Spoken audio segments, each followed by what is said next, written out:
네, 안녕하십니까. 김정민의 그레이트 게임입니다.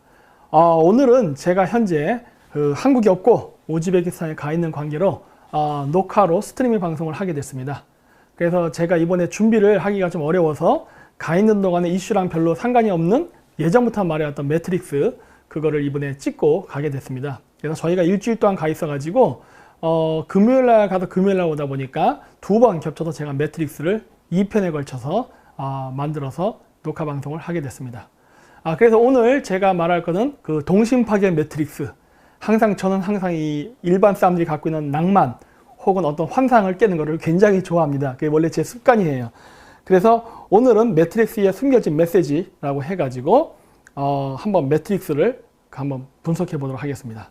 먼저 그 영화 시작하면은 네오라는 인물이 나오는데 네오라는 사람은 그 NEO, New라는 소리입니다. 새롭다. 이름이 새롭다라는 소리예요. 왜냐면 이 영화에서 그 매트릭스 시리즈를 1편서부터 끝편까지 다 보셨으면은 아시겠지만 거기에는 그 숨겨진 메시지가 있습니다. 거기에는 그 메시아 사상, 그러니까 그 마에트리아라는 사상이 들어있는데 그거를 그 만들면서 그 캐릭터 이름들도 집어넣는데 굉장히 이름들이 보면은 의미가 깊어요. 그래서 이제 그런 것들을 제가 하나하나 분석할 텐데 먼저 그 네오가 그 살았던 방의 호실이 몇 호실까 하는 겁니다. 영화 보시면은 아마 이거 방송 보시고 나서 나중에 한번 매트릭스를 다시 보세요. 제가 또 2편 또 하니까. 왜냐면은 이 네오가 사는 방의 호실이 그 영화 보시면 아시겠지만은 303호실입니다. 예. 이 303호, 즉 33이라는 숫자를 상징하거든요. 근데 이 33이라는 숫자는 그 뭐랄까 고대 종교서부터 해서 오늘날까지 굉장히 중요한 의미를 갖습니다. 이게 우리나라에서는 이 모든 그 뭐랄까 종교적 해석을 그 기독교 위주로 하다 보니까 그 성경이 안 맞으면 무조건 다 사탄으로 몰아가는 경향이 있는데 원래 그런 거랑 전혀 상관이 없어요. 이 33이라는 숫자는 별자리랑 관계가 있습니다. 네, 그래서 이 33이라는 거는 바로 은하수에 있는 별자리의 개수예요. 사실 이 별자리의 개수라는 것도 인간이 정했기 때문에 사실 의미는 없어요. 하지만 우리가 어떤 특별한 의미를 가지고 고대인들이 이 은하수를 일종의 그 천국의 계단이라는 개념으로 생각했어요. 하늘의 신에게 자기가 도달할 때 그 가야 되는 통로라는 생각을 했거든요. 그래서 이 그 은하수를 굉장히 중요시 여겼는데 그 은하수에 있는 그 밝게 빛나는 별, 이 별에 보면 별자리라는 게 있잖아요. 그 별자리를 이름을 정해놨는데 그게 이 은하수에 펼쳐져서 우리 인간이 이름 지었던 그 별자리의 숫자가 33개입니다. 그래서 그 33개의 은하수에 있는 별자리를 밟고 올라가야만 북극성에 다다를 수 있다라는 생각이에요. 그게 바로 여기 보이는 천상열차 분야지도에서 보이는 북극성의 위치입니다. 그래서 여기 보시면은 그 파랗게 이렇게 C자 모양으로 되어 있죠? 저게 바로 은하수예요. 그리고 노란색으로 해놓은 건 황도, 태양이 지나가는 길입니다. 이렇게 지나가는 길인데 그래서 여기 보시면 제가 은하수라고 해놓은 저 부분을 바로 천국의 계단이라고 보는 거예요. 그래서 33개의 별자리, 즉 33개의 은하수를 타고 넘어가면은 바로 신을 만날 수 있다. 즉 무슨 말이냐? 북극성에 다다를 수 있다라는 생각이 오늘날 인격 신화돼가지고 종교화돼 버린 거예요. 그래서 그 매개자는 북두칠성. 여기 오타가 났네요. 제가 고쳐야겠습니다. 이게 북두칠성이 아니라 북극성인데 내가 잘못 썼네요. 이렇게 써야지. 북극성. 그래서 북극성과 그 다음 북두칠성. 그래서 우리나라에서 사람들이 착각하는 게 그 민족 종교에서는 그 신을 하느님이라 부르고 그 다음에 이제 기독교의 신을 하나님이라 부른다라 구별을 하려고 하는데 천만에만합니다. 하나님이란 말은 한국말이잖아요. 그게 언제 유태인 말에 있었어요? 하나님이란 말 자체가 한국어예요. 그리고 한국에서 말하는 신의 이름입니다. 단 하나의 유일신. 그게 뭐냐? 북극성. 왜냐하면 모든 별들이 북극성을 중심으로 돌아가기 때문에 신은 하늘에 많다예요. 그 각각의 별자리들을 신격화시켰거든요. 근데 그러한 많은 여러 신들, 즉 별신 혹은 만신이라 그러죠. 우리나라에서는. 그 만신 중에 최고의 으뜸가는 신, 즉 하나님이 바로 북극성이기 때문에 그런 거예요. 그래서 뭐 하나님은 기독교의 신이고 하나님은 우리나라 민족 종교의 신이다. 이거 틀린 말입니다. 그렇게 말하면 안 되죠. 그러려면 차라리 야훼라고 말해야죠. 야훼가 바로 기독교에서 얘기하는 신이죠. 근데 그게 그러면 다를까? 이제 좀 보시면 아십니다. 결론은 같습니다. 자, 그리고 이제 네오가 머무르는 그 호텔이 있습니다. 그 영화 잘 보시면 이 호텔 이름이 나와요. 매트릭스 1편에. 그 호텔 이름을 여러분들은 혹시 알고 계십니까? 이 호텔의 이름이, 이게 영화 화면 보면 이렇게 해서 이게 위에서 아래로 쭉 훑으면서 나오는데, 이것도 그냥 영상 집어넣으면 또 저작권 문제 또 시비 걸고 할까봐 제가 이번엔 다 캡처 화면만 떴습니다.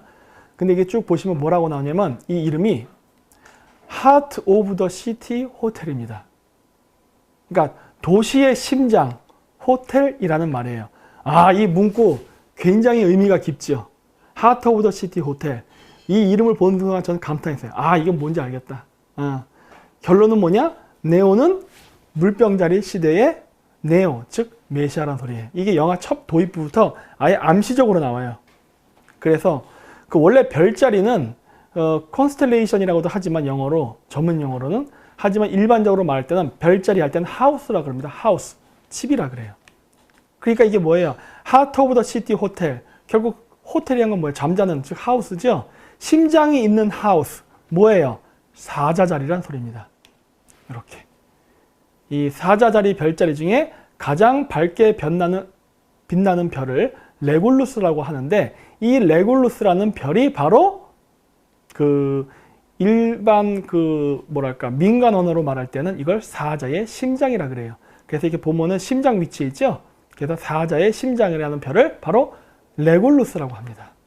그래서 Heart of the City 호텔 해갖고 나오는 이름은 벌써 심장이 있는 하우스, 별자리, 즉 뭐냐?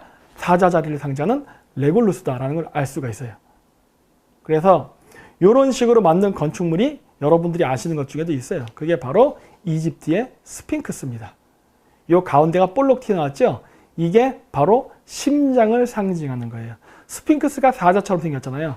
사자, 인격 신화된 사자의 모습에 심장을 의도적으로 부각시켜 나타낸 것은 이게 사자자리를 상징하는 건축물이며, 이 심장 여기가 바로 레굴루스 별이라는 걸 상징하기 위해서 만들어 놓은 건축물입니다. 그래서 레오는 사자자리와 상관이 있는 인물입니다.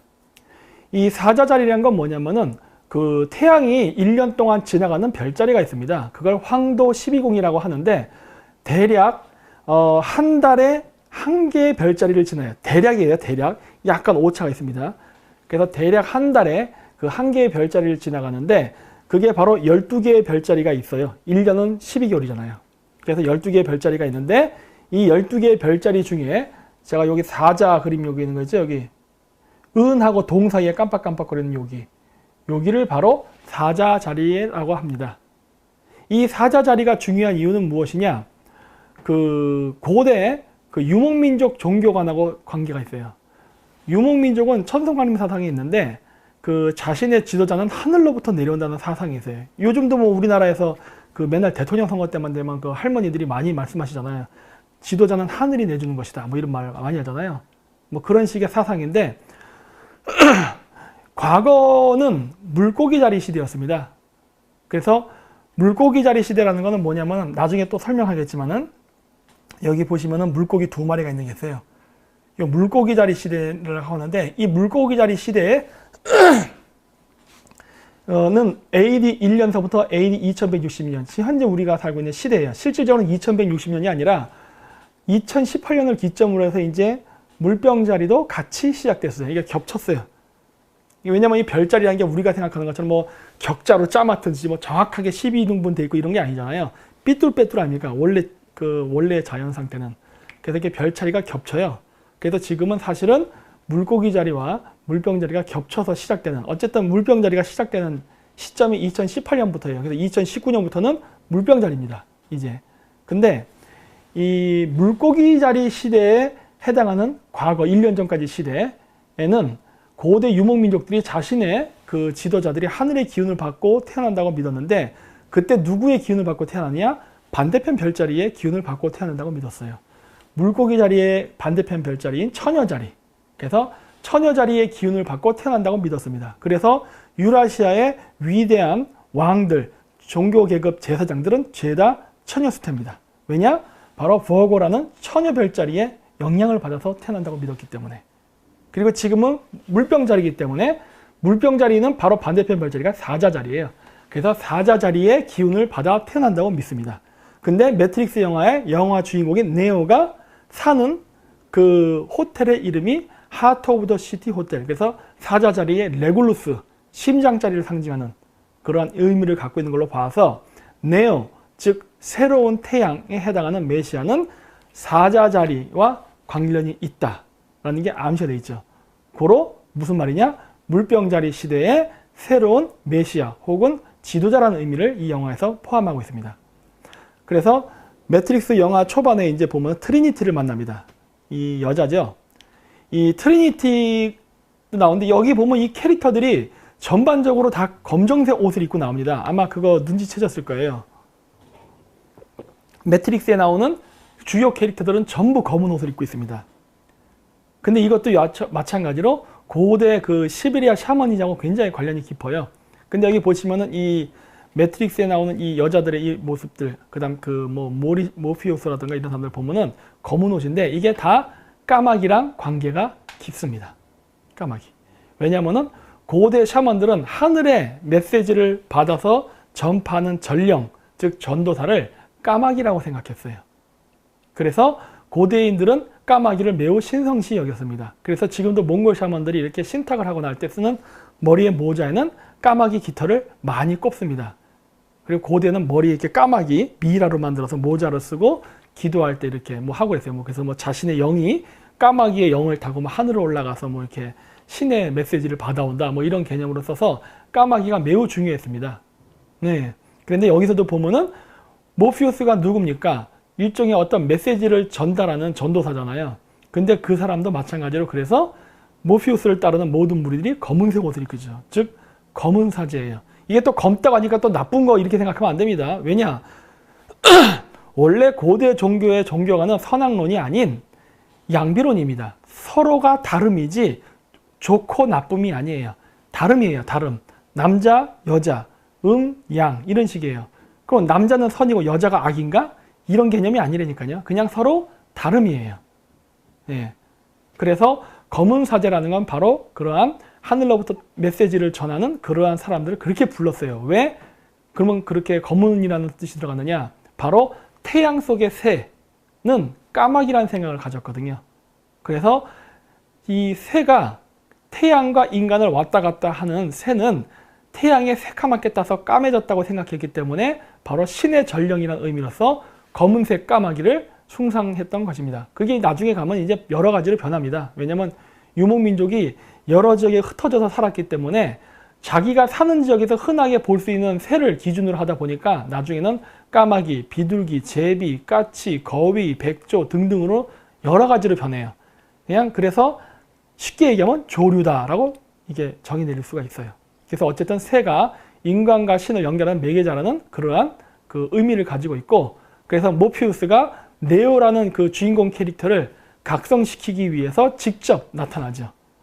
그런데 마찬가지로 신의 대리인이라는 어떤 그 메신저라는 의미가 있기 때문에 검은색 샤머니즘에 나오는 그런 까마귀 옷을 입은 게 아닌가 봅니다. 그래서 이렇게 몽골 샤머니즘에 보면 이렇게 입죠. 이 머리에 이 탁탁 꼽은 거 있죠? 이게 바로 다 까마귀 털이에요. 그리고 이제 눈도 있죠? 저 눈이 우리나라에서 맨날 전시하고 떠드는 그겁니다. 이거 악마의 눈이랑 전혀 상관없어요. 그거는 기독교적 세계관. 하지만 이쪽 종교 세계관에서는 다른 생각입니다. 그래서 최초에는 까마귀, 즉 새를 그냥 쓰다가 인간의 문명이 점점 발달하면서 어떻게 되느냐? 그 까마귀가 아니라 거기에 인간의 모습이 입혀집니다. 그러니까 원래 최초의 그 종교가는 별이었어요. 별. 모든 신들은 별이었습니다. 그랬는데 인간이 점점 과학기술이 발달하면서 자연을 지배할 정도로 힘이 강해지기 시작하자 그 신의 이미지에 인간의 모습을 입히기 시작해요. 그러다 보니까 하늘과 인간을 연결하는 메시지, 즉 전령, 이런 그 천사들이 인간의 모습에 새의 날개를 단 형태로 나타나기 시작합니다. 그게 이제 언제부터냐면 물론 샤머니즘에도 있어요. 그 아메리칸 인디안 샤머니즘 이거 제천 행사할 때도 이 날개를 달고 인디안들이 춤을 춥니다. 그리고 이제 이쪽 우리 구대륙 쪽에서는 바로 조로아스트교, 배화교에서 보면은 그 날개 달린 인간, 즉 천사 개념이 최초로 나타나죠. 그리고 나서 이게 다시 기독교라든가 이슬람, 불교 이쪽에 영향을 끼쳐가지고 벽화 같은 데 보면은 날개 달린 인간들을 많이 볼 수 있습니다. 그래서 이 트리니티는 이름 자체가 숫자 3, 삼위일체를 뜻해요.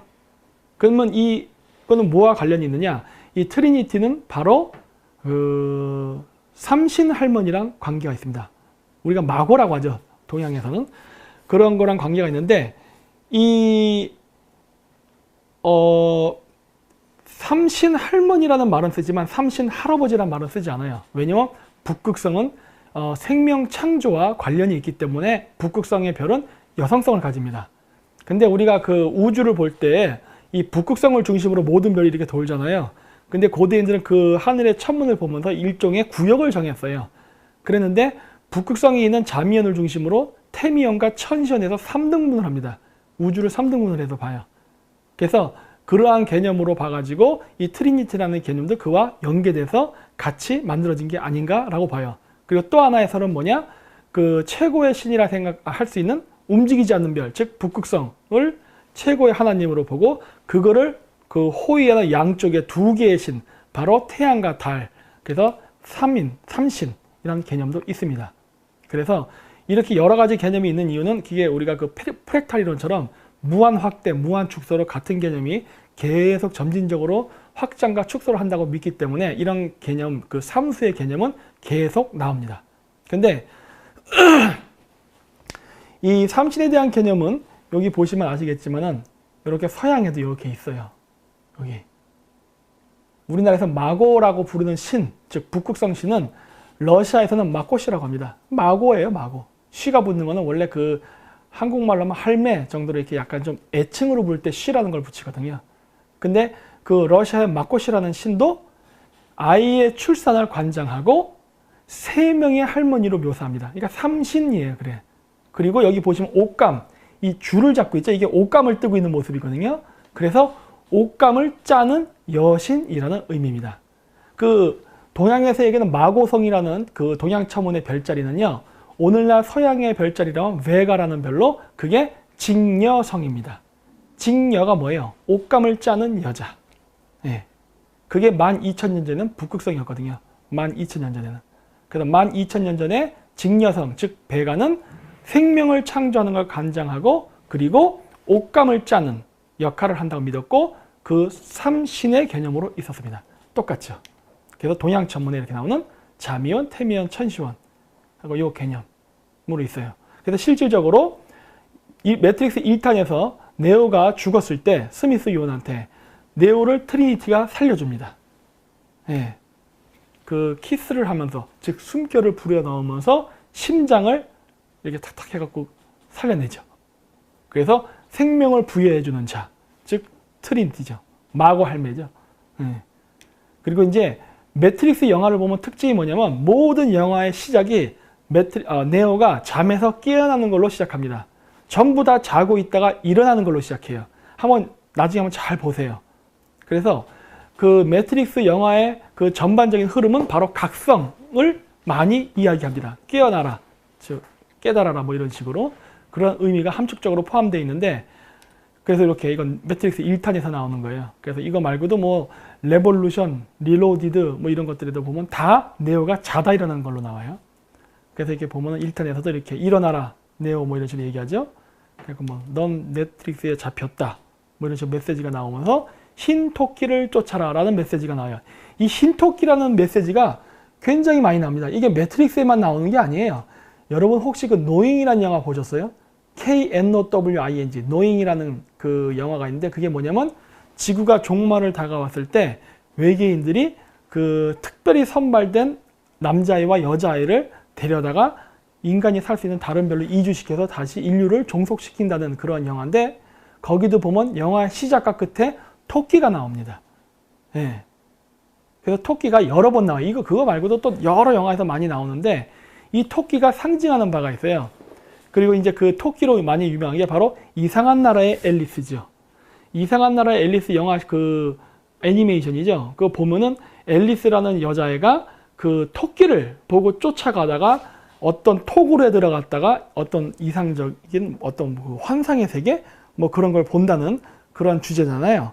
근데 이 이상한 나라 앨리스의 이 영화 보면은 애니메이션을 보면 여기 보면 토끼가 나오고 시계가 나오고 버섯이 나오고 여자아이가 나오고 쌍둥이가 나오고 고양이가 나오고 막 그래요. 아, 이걸 보면은 이게 천문이구나 하는 걸 알 수가 있어요. 천문이구나. 예. 이거 별자리를 인격화시키는 거거든요. 왜냐면 인간이 별을 봤을 때 잘 모르겠잖아요. 일반 사람들이 봤을 때는. 그래서 저거를 이 별자리에 대한 지식을 보다 쉽게 전파하기 위해서 이렇게 동화 같은 이야기를 만들었거든요. 그 중에 하나가 이상한 나라의 앨리스인데 여기다 보면 토끼를 쫓아가는 여자애의 모습으로 나옵니다. 예. 근데 이거 상당히 의미가 있어요. 이게 또 우리나라에서는 또 이거 토끼 나오고 막 이러면 또 뭐 아이시스에서 뭐 사탄 나오는데 전혀 그런 거랑 상관이 없습니다. 말했듯이 이거는 바로 유목민족의 샤머니즘 문화에서 영향을 받은 거예요. 바로 몽골의 전통 그 집인 게르가 있는데 이 게르 오른쪽 그림이 뭐냐면 이 게르를 위에서 내려다 봤을 때의 모습이에요. 이게 보면은 그 몽골의 그 게르는 하나의 우주라는 관념이 있습니다. 우주. 그래가지고 동그랗게 만들어서 그게 우주라고 보는 거예요. 그래서 우주의 가운데의 중심축에 그 카자고는 샹으락이라고 하는 구멍 뚫린 거 있어요. 그 태양을 상징하기도 하거든요. 그거를 중심으로 좌우에 남녀가 배치되죠. 이런 식으로 침대를 놓는데 그 하나의 우주의 개념으로 보기 때문에 가운데 태양에 해당하는 요 가운데 보면 모닥불이 보이실 거예요. 그 모닥불, 즉 태양을 중심으로 해서 12간지, 즉 황도 12궁의 별자리를 묘사합니다. 자축, 인묘, 진사오미, 신유술해 해가지고 묘사를 하는데 이 보시면은 이 그 몽골 천막 집에 보면은 이 왼쪽에 닭의 그림이 있죠.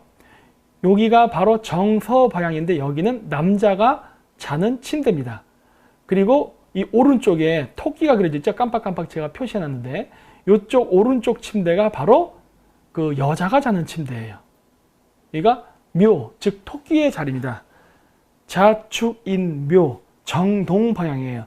정동 방향. 이쪽이 바로 여자가 잠자는 위치예요. 그래서 지금도 이렇게 보면은 이게 그 몽골 전통 가옥인데 옛날같이 12간지에 맞춰서 물건을 배열하는 일은 지금은 없습니다. 많이 사라졌어요. 하지만 지금도 여전히 변함없이 남자 침대와 여자 침대는 좌우가 이렇게 정해져 있습니다. 이렇게. 그래서 여자 침대가 들어가서 오른쪽이에요. 즉 동쪽 방향입니다. 동쪽은 바로 어디냐? 태양이 뜨는 위치예요. 그래서 태양과 여성을 동일시합니다. 예. 그래서 새와 태양과 그 동쪽 방향을 동일시해요. 왜냐하면 하늘로부터 내려오는 메시지, 즉 전령은 여성성을 예전엔 가졌었어요. 여성성을. 왜냐하면은 동쪽 방향, 해가 뜨는 방향은 여성, 즉 태양이거든요. 왜 그러면 태양이 여성성을 갖느냐? 고대인들은 태양과 달이 겹치는 거, 이클립스라고 그러죠. 이 일식 혹은 월식인데 이거를 하늘에 남성신과 여성신이 서로 섹스를 한다고 믿었어요. 그러면 임신을 할 거 아니에요. 그 임신에서 태어나는 그 별이 무엇이냐? 금성이라고 믿었습니다. 바로 태양의 궤도에서 가깝게 돌고 있는 별. 그래서 이 금성을 달과 태양이 서로 성교를 해서 태어난 자식이라고 봤어요. 그래서 금성을 태양의 아들이라고 연금술에서도 부릅니다. 그리고 달은 떠나잖아요. 태양 주변에서 계속 이렇게. 왜냐하면 태양을 중심으로 우리가 모든 행성들이 돌기 때문에 우리가 지구에서 육안으로 봤을 때 이 태양 주변에서 금성이 돌고 달은 떠납니다. 그렇게. 그래서 금성은 그 달은 남성성을 가지고 태양은 여성성을 가졌어요. 그래서 우리가 그 유목민족들 그 투르크 전사 얘기할 때 저도 늑대가 있지 않습니까? 이 늑대 전사를 묘사할 때 항상 달이 나옵니다. 늑대 전사하면서 태양 나오는 그림 본 적 없을 거예요. 항상 늑대 전사하면 달이 나와요. 왜? 달은 남성성을 가지니까. 태양이 여성성을 가집니다. 근데 이것도 쇠천년 주기에 따라서 남성, 여성, 남성, 여성으로 바뀌어요. 이번 세기에는 남성이었지만 다음 세기는 여성성을 갖습니다. 그래서 동쪽 방향은 바로 태양, 여자를 상징하고, 이 옛날 때는 이 침대가 여자 쪽 침대가 더 컸어요. 왜냐하면 남자가 이렇게 이 개를 집안에서 자다가 이게 남녀가 서로 이렇게 잘 때에는 여자 쪽 침대로 넘어왔습니다. 왜? 생명의 은폐는 태양이 뜨는 동쪽, 바로 빛의 기운을 받아서 태어난다고 믿었기 때문에. 그래서 바로 토끼는 섹스를 상징합니다. 다산의 상징이기도 하죠. 그래서 미국의 플레이보이 잡지에서도 이렇게 플레이보이라고 해놓고서 토끼가 나옵니다. 바니걸스 이런 거 많이 나오죠. 이게 바로 섹스의 심볼이에요. 그리고 이러한 전통은 어디서 왔느냐? 고대 유라시아 샤머니즘에서 온 겁니다. 이게 바로 스키타이의 전통이에요. 예. 그래서 바로 이렇게 떠오르는 동쪽 태양을 상징하죠. 그래서 follow the rabbit, 동쪽을 따라가라 라는 소리거든요. 동쪽으로 가라. 뭐 닮아가 동쪽으로 간까당 뭐 이런 식으로 follow the rabbit이라는 말은 뭐냐? 태양을 따라가라는 소리예요. 태양을 따라가라. 네. 그래서 이제 그 영화에 보면은 이 여자애가 또 토끼 문신을 했어요. 이상한 나라의 앨리스에서도 여자애가 토끼를 따라갑니다. 그래서 토끼와 태양과 여자가 항상 같이 나와요. 이렇게 세트로. 그렇죠? 일관된 패턴으로 나타납니다. 그래서 저 여자의 그 문신이 돼 있잖아요. 그래가지고 이 여자 문신을 보고 따라가죠. 그래서 이제 뭐 그 네오가 앞으로 그 메시아가 될 것이라는 암시가 이렇게 영화 이게 초반에서도 이렇게 대화 속에 나옵니다. 그래서 이렇게 토끼 문신이 그 여자한테 돼 있죠. Follow the rabbit 해가지고. 예.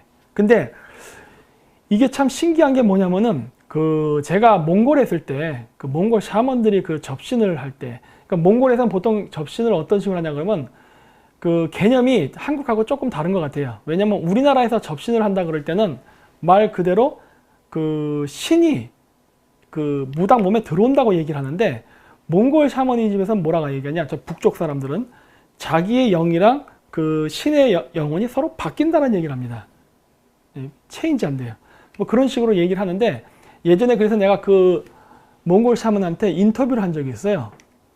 인터뷰를 한 적이 있는데 뭐라 그랬느냐? 당신 그 이렇게 뭐 신이 들어왔다고 할 때, 우리가 이렇게 점 보거나 이런 거 할 때 이 영혼이 바뀌어서 자기는 우리랑 대화한 거를 기억 못 한다고 하는데, 그럼 너는 그 네 몸에 신이 들어가 있을 때 네 영혼은 뭐 하고 있냐? 내가 그때 물어봤더니 그때 그 몽골 샤먼이 되게 흥미로운 얘기를 하더라고요. 뭐라고 얘기했느냐 나한테, 이 자기 몸에 신이 들어와서 자기 영이 바깥에 빠져나가는 동안에 자기는 하늘에서 토끼를 쫓아다니는 그런 환상을 본다고 한답니다. 그래서 내가 이게 무슨 말이야? 막 그랬던 거예요. 이거 제가 녹취해 놓은 것도 있어요, 제가. 이게 오늘은 제가 방송 준비하면서 컴퓨터가 해킹을 당해갖고 자료가 막 흩어져 있는 바람에 여기다 준비를 못 했는데, 예전에 그래서 제가 몽골에서 인터뷰를 할 때 그 샤먼이 그 얘기를 해주더라고요. 그래서 내가 그랬어요. 왜 하필이면 토끼야? 내가 그랬더니 그건 자기도 모른대요. 그냥 토끼를 쫓아가는 환상을 본다는 얘기를 하더라고요. 근데 이러한 현상은 다른 그 서양의 학자들한테도 이런 게 나타나는 것 같아요. 예를 들어서 그 아까 이상한 나라 앨리스, 아마 내 생각인데 이상한 나라의 앨리스를 쓴 그 작가는 아마 환각제 같은 걸 먹고서 그 소설을 썼을 가능성이 높습니다. 저는 그렇게 봐요. 왜 그러냐면은 말하는 내용이 그 몽골 샤먼이 말하는 내용, 그 접신 상태에서 자기가 보는 환상, 그 내용이 이상한 나라 앨리스와 좀 닮아 있어요. 뭐냐? 최초 접신하는 시점에 자기가 토끼를 따라서 어떤 어둠의 동굴 속으로 들어가는 것 같다는 느낌을 받는다 그러거든요.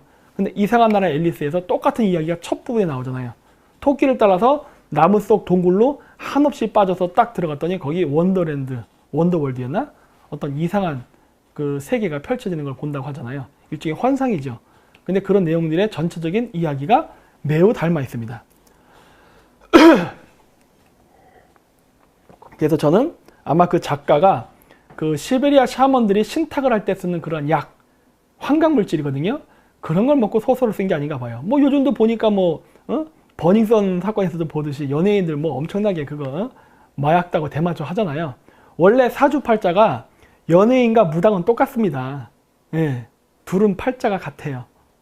그래서 그 뭔가 관련이 있다고 봐요. 그리고 음악 작곡하는 사람들이 영감이 안 떨어지는 그 대마초도 많이 핀다고 하는데 각성제거든요. 그래서 그런 효과가 있다고 하는데, 그렇다고 제가 피라는 건 아닙니다. 그러니까 그런 거에 있다라는 걸 얘기하는 거예요. 그래서 고대 샤먼들도 그렇게 접신, 신탁을 할 때는 그렇게 약물을 썼는데 어디서 썼느냐? 바로 동굴 속에서 했습니다. 이상한 나라 앨리스에 나오는 것처럼. 즉 고대 샤먼들은요 토굴 속에 살았어요. 토굴. 그러니까 어떤 절이라든가 교회 같은 건물을 짓고 사는 게 아니라 토굴 속에 있으면서 기도를 하고 명상을 하고 뭐 신탁 행위도 하고 그랬었어요. 그래서 매트릭스에 보면 그래서 follow the rabbit, 토끼를 따라가라는 메시지를 보고서 그 여자를 따라가잖아요. 그래서 어디로 갑니까? 나이트클럽을 가죠. 이상한 나라 앨리스에서 토끼를 따라서 어떤 구멍으로 해서 어둠의 토굴로 들어가서 환상을 보듯이 마찬가지로 여기서도 보면은 토끼를 따라서 검은 공간, 즉 나이트클럽으로 들어가죠.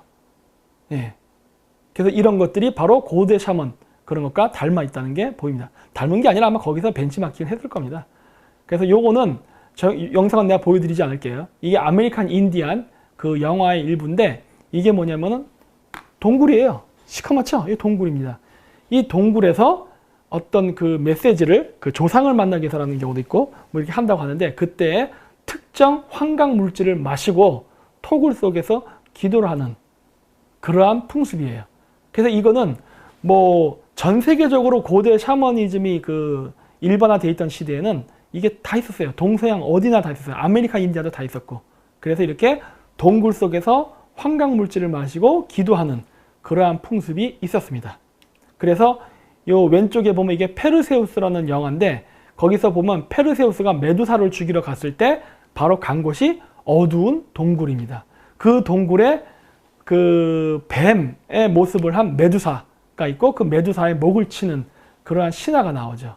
그리고 이제 오른쪽 위에는 저렇게 그 녹색으로 묘사가 되고 그리고 지금 저한테 가려서 안 보이는데 요 뒤쪽에 보면은 메두사가 이렇게 활을 들고 있어요. 이게 뭘 상징하는가 하는 거예요. 이게 뭐냐면 고대 그리스인들이 스키타이인들과 싸웠던 그 스키타이 여전사의 모습을 지금 묘사한 겁니다. 여전사의 모습. 여전사인데 이게 지도자들, 여성 샤먼이에요. 그래서 그 모습을 묘사한 거예요. 그래서 보시면은 이렇게 녹색 뱀의 모습의 그러한 그림도 여기 있잖아요. 여기 녹색 뱀으로. 왜 그러냐? 스키타의 전사들은 몸을 파란색으로 문신하고 파란색을 칠했기 때문에. 그리고 활을 쏘는 모습이 나오잖아요. 예. 그래서 이렇게 스키타이 전사. 여기 보시면은 문신한 거 보이시죠? 그리고 제 뒤에 지금 가려서 안 보이는데 여기 보시면 이렇게 문신이 되어 있고 여기다가 문신 안 한 부분에는 파란색으로 칠을 했어요. 그래서 여러분 브레이브 하트라던가 왕자 게임에 보면은 스코틀랜드에서 했던 피트족들 보면 몸이 파란색인 걸 알 수 있어요. 그럼 피부가 파란 게 아니라 그게 색깔을 칠해서 그렇습니다. 네. 그래서 그런 전통이 있었어요. 그래서 페르세우스가 퇴치했던 메두사의 모습도 푸른색으로 묘사한 이유가 바로 그러한 스키타인들과의 전쟁을 묘사한 거예요. 그게 나중에 신화화돼서 그렇게 된 겁니다. 그래서 여자들도 전사가 있었습니다. 그리고 이러한 스키타이 여전사들이 백인 계통의 사람들이 많았어요. 그래서 예전에 내가 그런 얘기 했었을 거예요. 그 고대 파미리에 살았던 스키타이, 즉 한단국에서 얘기하는 색족들은 두 개의 지배 계급이 존재했는데 하나는 백색 계급, 하나는 무사 계급인 종교 계급. 그래서 종교 계급은 하얀색 옷을 입고 적색 계급, 무사 계급은 붉은색 옷을 입었다. 그래서 두 개의 그 지배 계층이 있었고 이게 나중에 우리나라에서는 조선시대에 와서는 문반과 무반, 그래서 양반이라는 지배층으로 변이돼서 이 전통이 내려왔죠. 그랬었는데 거기서 왜 그러면은 페르세우스라던가 헤라클레스에 보면 이렇게 그 여러 가지 보면 그 뱀 여인들이 나오는데 왜 그렇게 묘사가 됐냐면 그 스키타이의 그 갑옷이 비늘 갑옷입니다. 그래서 보시면은 이 스키타이가 입었던 옷은 그 중세 유럽의 그 갑옷하고 모양이 달라요. 이렇게 비늘 갑옷을 하고 있습니다. 이 오른쪽 사진은 확대해서 보여주는 거예요. 딱 보면 비늘이죠? 이렇게.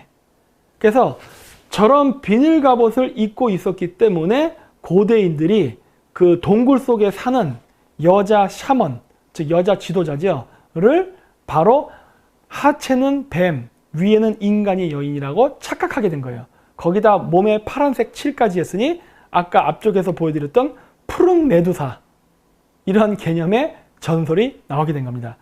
이 하반신이 뱀인 그런 인간은 존재하지 않습니다. 이거는 고대의 원시인들이 철기를 갖고 있던, 발달된 철기를 갖고 있던 스키타이의 지도자를 보고 만들어진 이미지예요. 그래서 이 여자 사제들, 샤먼들은 토굴 속에서 살면서 기도를 했습니다. 이렇게. 그게 바로 이렇게 오늘날까지 내려오는 도낭석굴, 그 다음에 이게 카파토키아, 터키에 있는 그 석굴, 이런 것들이에요. 이게 왼쪽 거 도낭석굴은 불교의 성지고, 카파토키아는 이게 그 기독교, 초기 기독교의 성지인데, 이거는 기독교나 불교 이전에 원래 샤먼들이 이 지역에 살면서 기도를 했던 장소예요. 그랬었는데 이게 시대가 흐르면서 샤머니즘이 쇠하고 동양에서는 불교가, 서양에서는 기독교가 흥하니까 그 지역이 다른 신흥 종교가 덮어버리면서 성지가 된 것뿐이에요. 그래서 원래 저런 동굴 속에서 그렇게 여자 제사장들이 기도를 하고, 그리고 어떤 환각성 물질을 마셔서 그 환각을 보면서 어떤 의뢰인들의 그런 소원을 들어준다거나 미래를 점치는 그러한 일을 했었습니다. 그때 썼던 게 바로 이제 여러 가지 그 약물이 있는데, 시베리아 그 샤먼들이 썼던 거는 바로 이거예요. 광대버섯이라는 것입니다. 여기도 책이 있죠? 책이 있는데 이 광대버섯이라는 거예요. 이 광대버섯을 먹으면은 죽습니다. 이거 독버섯이에요. 근데 이거를 적당량을 먹으면 죽지는 않지만 환각 상태에 빠져요. 예. 이게 마약하고 같은 원리인 거예요.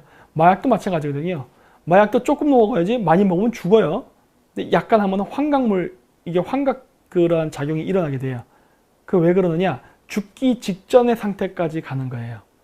이게 무슨 말이냐면, 고대인들은 어떤 자기 죽은 조상에게 어떤 메시지, 듣고 싶은 말이라든가 조언을 얻고 싶을 때 이렇게 샤먼에게 물어보면, 샤먼은 이승에 있잖아요. 근데 죽어있는 저승의 조상을 만나기 위해서 이승에서 저승의 세계로 가야 된다고 믿었거든요. 그래서 그 저승의 세계로 가기 위해서 어떻게 하느냐? 바로 가사 상태에 빠지게 만드는 겁니다. 가사 상태라는 게 뭐예요? 일종의 혼수 상태인 거예요. 거의 죽음 직전까지 가는 상태. 그 어떻게 죽음 직전까지 가요? 독극물을 먹고. 근데 독극물을 너무 많이 먹으면 죽으니까 거의 치사량까지 먹는 거예요. 거의 죽음에 간당간당한 상태까지. 그러면 어떻게 된다? 혼수 상태에 빠지면서 그 상태에서 자기가 환영을 보면서 거기서 저승의 세계로 자기 영이 가서 조상을 만나서 뭐 대화를 한다라고 믿었던 거예요. 근데 이제 그 죽음의 상태에 가게 되면 인간의 몸은 자체적으로 그 엔돌핀이 돕니다. 그래가지고 어떻게 되느냐? 그 사자한테 어떤 사슴이 물려서 먹잇감이 돼서 죽을 때 있잖아요. 이럴 때가 되면은 몸에서 엔돌핀이 나오면서 고통을 줄여준다 그래요. 왜냐? 이왕 먹히는 거 고통 없이 죽으라고. 그래서 기분 좋게 만들어줍니다. 그래서 샤먼이 신탁을 하기 위해서 이렇게 이 환각 물질을 먹게 되면은 환각 상태에 빠지면서 기분이 좋아져요. 예. 그래서 그런 식으로 신탁을 받습니다. 이게 오늘날은 그냥 나이트클럽이라든가 이런 데서 지금 쾌락의 용어로 쓰이죠. 근데 원래 최초의 그 마약, 이런 환각 물질의 용도는 신탁을 하기 위해서 쓰였던 게 원래 시작입니다. 그래서 이러한 것은 그 기독교에서도 썼어요. 그게 바로 지금 여기 보시면은 이 성당 스테인드 글라스에 보이는 버섯들입니다. 예수와 버섯이 계속 나오죠? 예. 이게 뭐냐? 뭐 개신교에서는 예수를 신이라고 하지만 개신교를 제외한 유대교, 그 다음에 뭐 이슬람, 다른 뭐 그 계통의 기독교에서는 예수는 선지자입니다. 인간이에요. 신이 아니라. 그런데 이러한 선지자, 즉 그 신과 인간을 연결하는 그 종교 지도자죠. 일종의 무당이라고 볼 수 있어요. 이런 사람들은 바로 신과 인간을 만나는 그 중재 역할을 하는데, 물론 그럴 때 필요한 게 뭡니까? 몽골 샤먼들이 못 쓴다고 했어요. 독버섯. 근데 이러한 문화는 당연히 기독교에도 이렇게 존재합니다. 지금은 없죠. 과거엔 있었어요. 왜? 모든 종교는 진화 발전하니까. 그래서 이렇게 이 성당 벽화에 그려져 있죠.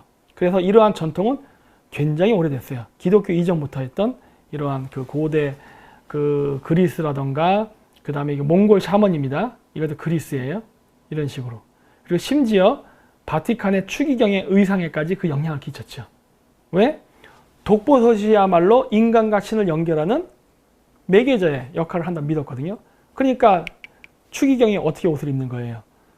독버섯처럼 입는 거예요. 왜? 자기가 신과 인간을 연결하는 종교 지도자라는 의미가 있으니까. 그래서 이렇게 고대 시베리아 샤머니즘의 그 어떤 그 기능이나 전통이나 풍습은 오늘날 우리가 고등 종교라고 하는 불교가 됐던 그 다음에 그 기독교가 됐던 모든 종교에 다 여전히 면면이 이어서 내려오고 있습니다. 예. 그래서 이게 오늘날 현대판 산업화 사회가 되면서 이게 비즈니스화 되면서 바뀝니다. 부정적으로 바뀐 건 마약 거래예요. 근데 좀 긍정적으로 바뀐 게 바로 커피 산업입니다.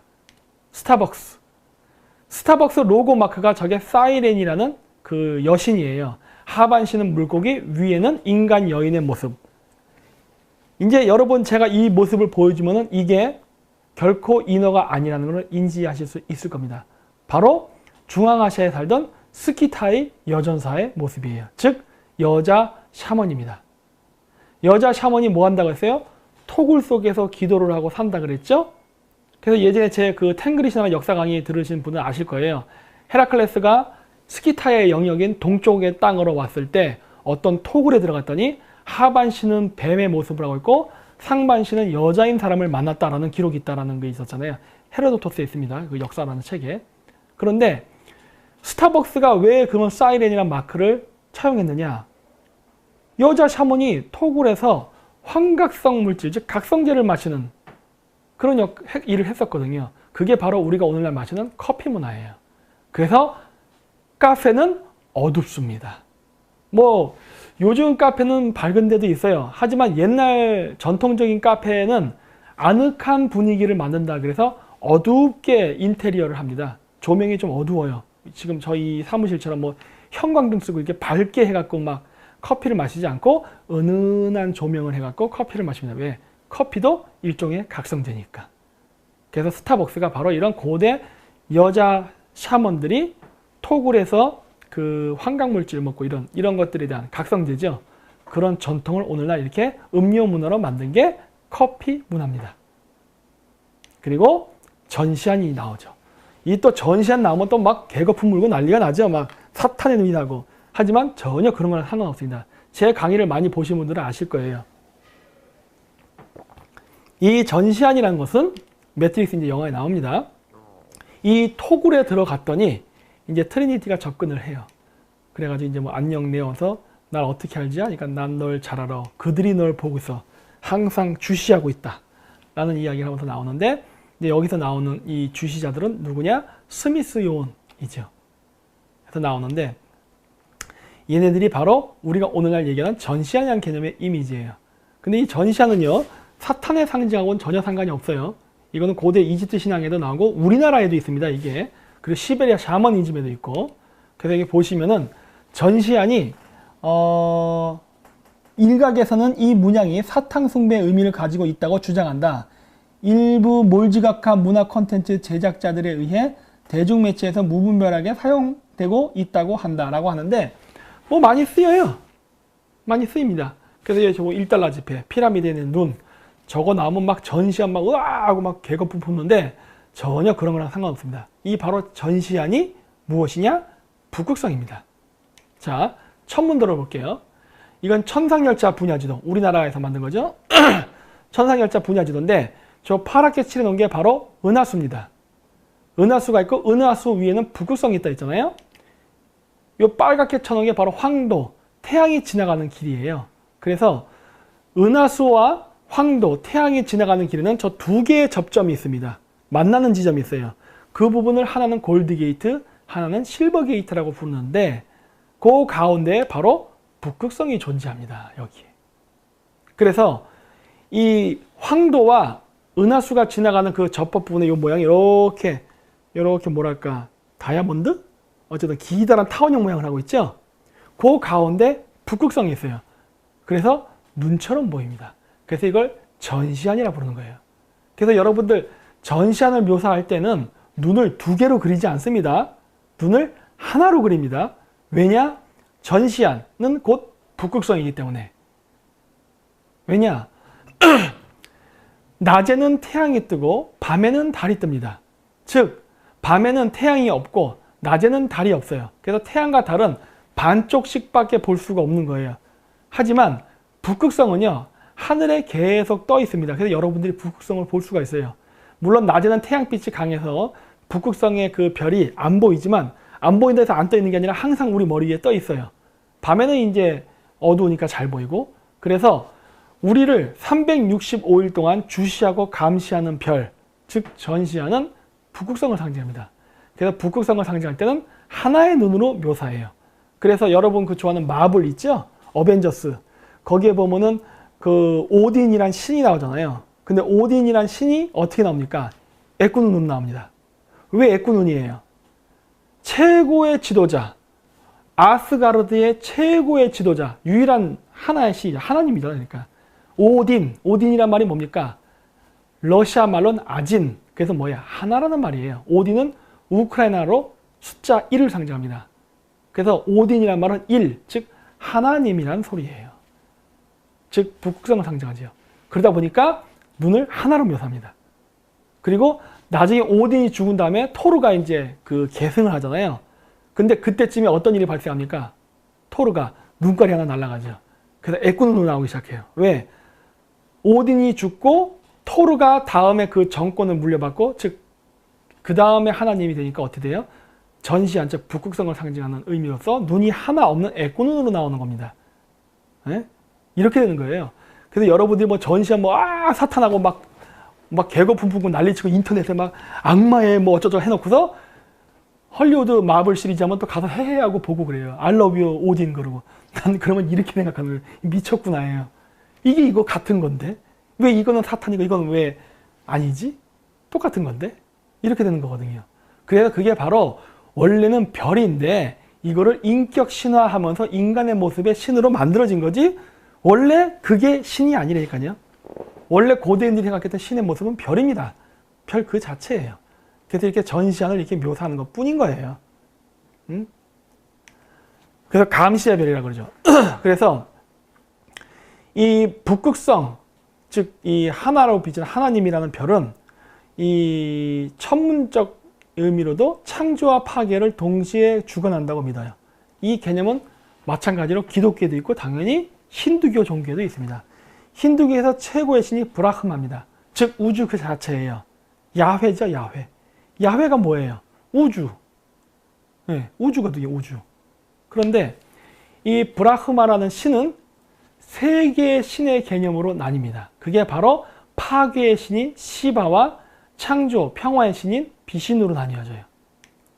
그래서 이 브라흐마라는 신은 북극성을 상징하는 이러한 별이에요. 그래서 북극성을 뭐라 그런다고 했죠? 우리가 삼신할머니. 그래서 브라흐마의 얼굴이 세 개가 있습니다. 삼신이에요. 그래서 브라흐마는 바로 북극성, 즉 하나님이란 별을 상징해요. 물론 하나님이지만 삼위일체, 세 개가 하나로 뭉쳐서 하나의 신의 개념으로 보는 거거든요. 그래서 이렇게 생명을 창조와 파괴를 동시에 주관한다 해서 이미지가 됐는데 힌두교에서도 마찬가지로, 그래서 브라흐마가 이렇게 시바, 즉 여기 보면은 시바는 원래 부와 행복, 길조를 의미하는 신이었으나 나중에 파괴의 신이 됐다 해서 파괴, 생명을 창조하기도 하고 파괴하기도 한다고 믿는 거거든요. 그게 바로 우리 매트릭스 영화에서 나오는 바로 아키텍트입니다. 파괴하고자 하죠. 그리고 비신우, 창조와 평화를 유지하려고 하는 신, 매트릭스에서는 오라클로 묘사되는 거예요. 그래서 네오라는 인물에게 한쪽은 파괴를 명령하고 한쪽은 그 재생을 명령하죠. 그래서 매트릭스 2탄인가에 보면은 그 네오가 아키텍트를 만났을 때 그 아키텍트, 그 건축가가 그 말을 하잖아요. 너는 둘 중에 하나를 골라야 된다. 트리니티를 살릴래? 아니면 세상을 살릴래? 하나는 죽는다. 선택해라. 이 얘기 하잖아요. 그런 얘기가 나와서 시바라는 파괴의 신과 비시누라는 창조의 신이 바로 브라흐마라는 신에게 함께 있다라고 해서 힌두교에서는 삼신이라고 그러고, 이게 바로 북극성에서 얘기하는, 우리나라가 얘기하는 삼신할매라는 민간신앙입니다. 그래서 이렇게 전시안이라는 건 바로 그런 걸 뜻해요. 북극성 별을 상징합니다. 근데 이게 그러면은 과연 미국에서 만든 게 최초냐? 아닙니다. 요거는 에콰도르에서 발견된 아메리칸 인디오의 유물이에요. 이게 라마나산에서 발견된 유물인데 똑같이 생겼죠? 똑같이. 네? 이게 사탄이라고 전혀 상관없어요. 이게 바로 하나님, 즉 북극성 신앙을 묘사하는 방식입니다. 방편이에요. 그렇게 이렇게 되죠. 그러면 이게 그럼 우리나라에는 없느냐? 당연히 있습니다. 바로 요거죠. 피라미드 위에 꼭대기에 뭐 하나 탁 올려놨죠? 일종의 미완성 피라미드에 저 올려놓는 건데 저게 뭐냐면 저게 까마귀의 머리입니다. 까마귀의 머리. 우리가 보통 전시안을 묘사할 때 이 피라미드에 태양을 겹쳐서 묘사하죠? 우리나라 신앙의 태양 속에 뭐가 있다 생각해요? 까마귀. 그래서 피라미드 위에 태양 혹은 까마귀를 올려놓습니다. 태양, 까마귀, 여자는 같은 개념이라고 했잖아요. 동쪽 방향에 해 이렇게 해서. 그래서 보시면 이렇게 봐도 이렇게 기역자로 생긴 게 새 머리처럼 보이죠? 그래서 요 왼쪽에 있는 거는 그 김유신이 화랑들을 데리고 수련했다는 노고단에 있는 제단입니다. 그리고 오른쪽 그림은 제주도에 있는 거욱대예요. 거욱 뭐예요? 까마귀. 그래서 제 까마귀 머리를 상징해요. 피라미드 위에는 새, 눈 이걸 상징하는 거예요. 그렇죠? 그래서 노고단이라 써 있죠. 그래서 그 전시안을 상징하는 피라미드는 우리나라에도 있어요. 그래서 내가 웃기는 소리 하지 말라고 하는 거예요. 맨날 피라미드만 나왔다면 전시안 나왔다면 뭐 김 박사님 혹시 뭐 일루미나티세요? 프리메이슨이세요? 막 이러는데 웃기는 소리 하지 말라는 거예요. 좀 전통 그 다음에 천문학에 대한 그 지식을 가지고 얘기하라는 거예요. 네? 여기서 보면 늙을 노자에 이렇게 고말 때 고자를 썼잖아요. 노고단이라 썼는데 이게 왜 노고라 썼냐? 늙은 고 이게 마고 할매를 나타내는 거예요. 마고 할매. 삼신. 그쵸? 똑같죠? 동서양이 구별이 없습니다. 하나님은 삼위일체로서 하늘에 존재한다는 개념이에요. 그래서 생명을 창조와 파견한다. 인간을 창조하기도 하지만 인간을 심판하기도 한다. 뭐 이거 똑같잖아요. 샤머니즘과 기독교와 힌두교, 불교가 뭔 차이가 있습니까? 다 똑같지. 그쵸? 같은 개념인 거예요. 이걸 갖다 우리나라 거는 또 사탄이라 그러고 부수면은 그 사람은 정신병자입니다. 같은 개념이에요. 어떻게 표현하느냐의 차이기 때문에. 그리고 또 제가 김해 김씨 아닙니까? 우리 가야의 무덤들 이렇게 피라미드로 만들죠. 물론 고구려도 만들어요. 이렇게. 그리고 이렇게 만드는 사람들이 또 있죠. 바로 일본의 천황가지요. 그래서 제가 맨날 농담식으로 얘기하잖아요. 우리 김해 김씨 중에 가장 잘 나가는 사람은 일본 천황이다. 이런 얘기를 제가 농담식으로 많이 얘기하는데 이렇게 가야의 마지막 왕 궁형왕릉에도 이렇게 피라미드 재단이 쌓여져 있습니다. 그래서 피라미드의 전시안으로 만드는 그러한 문화는 우리나라에도 있어요. 그리고 아메리카 인디안도 있고 그다음 뭐 이제 여러 그런 단체 다 있고. 그래서 이거 뭐 사탄 뭐 이런 거랑 전혀 상관이 없습니다. 북극성 신앙이에요. 그 북극성 신앙을 이렇게 묘사한 겁니다. 그리고 이제 그 북극성에 도달하기 위해서는 은하수를 이렇게 간다고 했잖아요. 근데 이제 그 가는데 우리가 그 갈 때는 문을 통과해서 간다는 생각을 했어요. 그게 바로 천국의 문입니다.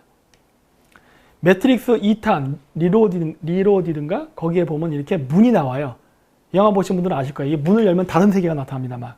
그렇죠? 그래서 그 영화에서는 문에 대해서 굉장히 집중적으로 나오는데 이 이야기도 마찬가지로 당연히 천문에 대한 이야기예요.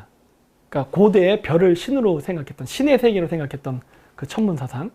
그래서 보시면은 이 파란색으로 지나가는 게 은하수, 노란색으로 하는 게 태양이 지나가는 황로예요.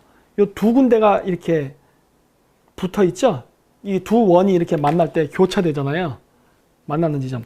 거기를 게이트라 부릅니다. 물론 게이트는 12개의 게이트가 있어요. 1년은 12개월이니까.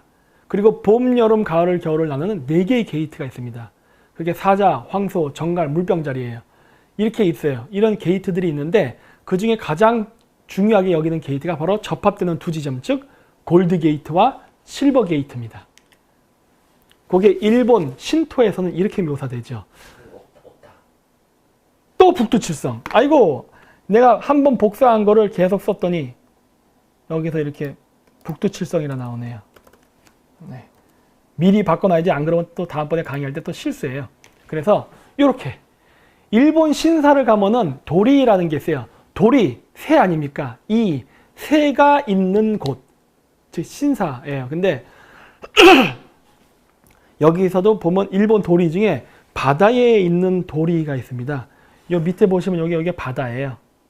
그리고 여기 태양이 있죠. 그리고 여기 도리, 도리가 새입니다. 일본어로 한자로 쓸 때도 도리에 보면 세조자를 써요. 그래서 도리라고 부르는데 여기 보시면 도리가 그래서 삼조고 태양새를 상징해요. 근데 여기도 보시면 은하수를 상징하는 바다와 황도를 상징하는 태양이 딱 있어서 문, 게이트를 만들었죠. 골드 게이트, 실버 게이트. 일본 신사들이 개념이 있어요. 놀랍죠. 내가 조만간 일본 갈 겁니다. 일본 신토 문화를 연구하러. 일본 신토가 고대 한국 샤머니즘의 원형이거든요. 우린 잃어버렸지만은 그걸 사탄이다 그래서 우리가 스스로 부숴버렸죠.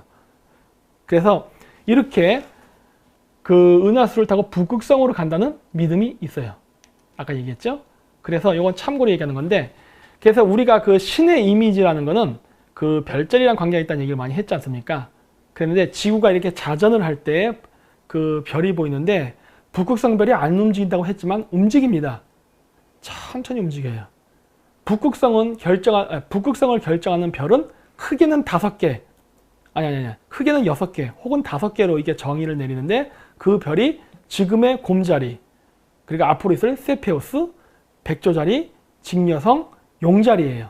물론 경우에 따라서는 헤라클레스를 넣을 수도 있습니다. 이건 지구의 세차 운동 때문에 그런 거예요. 그래서 우리가 황도 12궁이 됐다가 황도 13궁이 되는 것도 지구의 세차 운동에 의해 가지고 별자리가 포함이 됐다 안 됐다 하는 것 뿐이에요. 지금은 물병자리 시대에 들어서면서 황도 12궁이 아니라 13궁이 됐죠. 뱀주인 자리라는 게 하나 더 생겼습니다. 아직 우리가 안 쓰지만. 그래서 이런 식으로 주기가 변할 때마다 우리가 신의 이미지를 바꿔서 불렀어요. 물고기 신, 태양 신, 양의 신 등등으로. 이건 제가 좀 이따 뒤에서 얘기할 거예요. 이런 식으로 새 시대가 이렇게 온다는 거를 이렇게 많이 묘사할 때 썼는데 그 각각의 황도 12궁의 별자리를 통과할 때는 아까 했던 신토 문이 있다고 했잖아요. 그 북극성, 이거 다시 앞으로 돌아갈게요. 자, 이렇게 이 북극성으로부터 그러니까 은하수로부터 북극성에 도달하기 위해서는 33개의 별자리, 즉 33개의 게이트, 문을 열고 간다고 믿는 거예요. 마찬가지로 태양신을 만날 때에도 이 태양이 움직이는 12개의 별자리, 즉 12개의 게이트를 통과해야 된다고 믿습니다. 즉 문을 통과해서 가야 신에게 이를 수 있다고 믿는 거예요. 북극성 신에게 이르려면 33개의 게이트, 33개의 문을 열고 들어가야 되고, 태양신에게 갈 때는 혹은 달의 신에게 갈 때는 12개의 게이트, 문을 열고 들어가야 돼요. 근데 문을 열려면 뭐가 필요합니까? 열쇠가 필요하죠. 그래서 매트릭스 2탄 리 로디드에 보면은 맨날 문이 나오는 영화가 나오면서 걔네들이 찾는 사람이 바로 누구냐? 키메이커입니다. 매트릭스에 보면 키메이커를 찾으라는 얘기가 나오잖아요. 키메이커. 왜? 이 오른쪽에 이건 영지주의 기독에서 많이 쓰는 건데 태양이 그려져 있죠? 여기 뭐 황도 12궁이 이렇게 그려져 있죠? 태양 주변으로. 그래서 원래 12개의 문인데 12개의 문 중에도 우주의 절기, 즉 봄, 여름, 가을, 겨울을 나누는 4개의 절기가 있습니다. 우리가 1년 365일에도 봄, 여름, 가을, 겨울이 있듯이 대주기에서도 봄, 여름, 가을, 겨울이 있거든요. 그래서 각각의 그 주기를 여는 그 문, 4개의 문이 중요한데 그것도 마찬가지로 이 문을 열려면은 황금의 열쇠, 은의 열쇠, 동의 열쇠, 철의 열쇠로 열어야 된다고 믿는 거예요. 그게 제가 앞서 얘기했던 바로 이 천문입니다.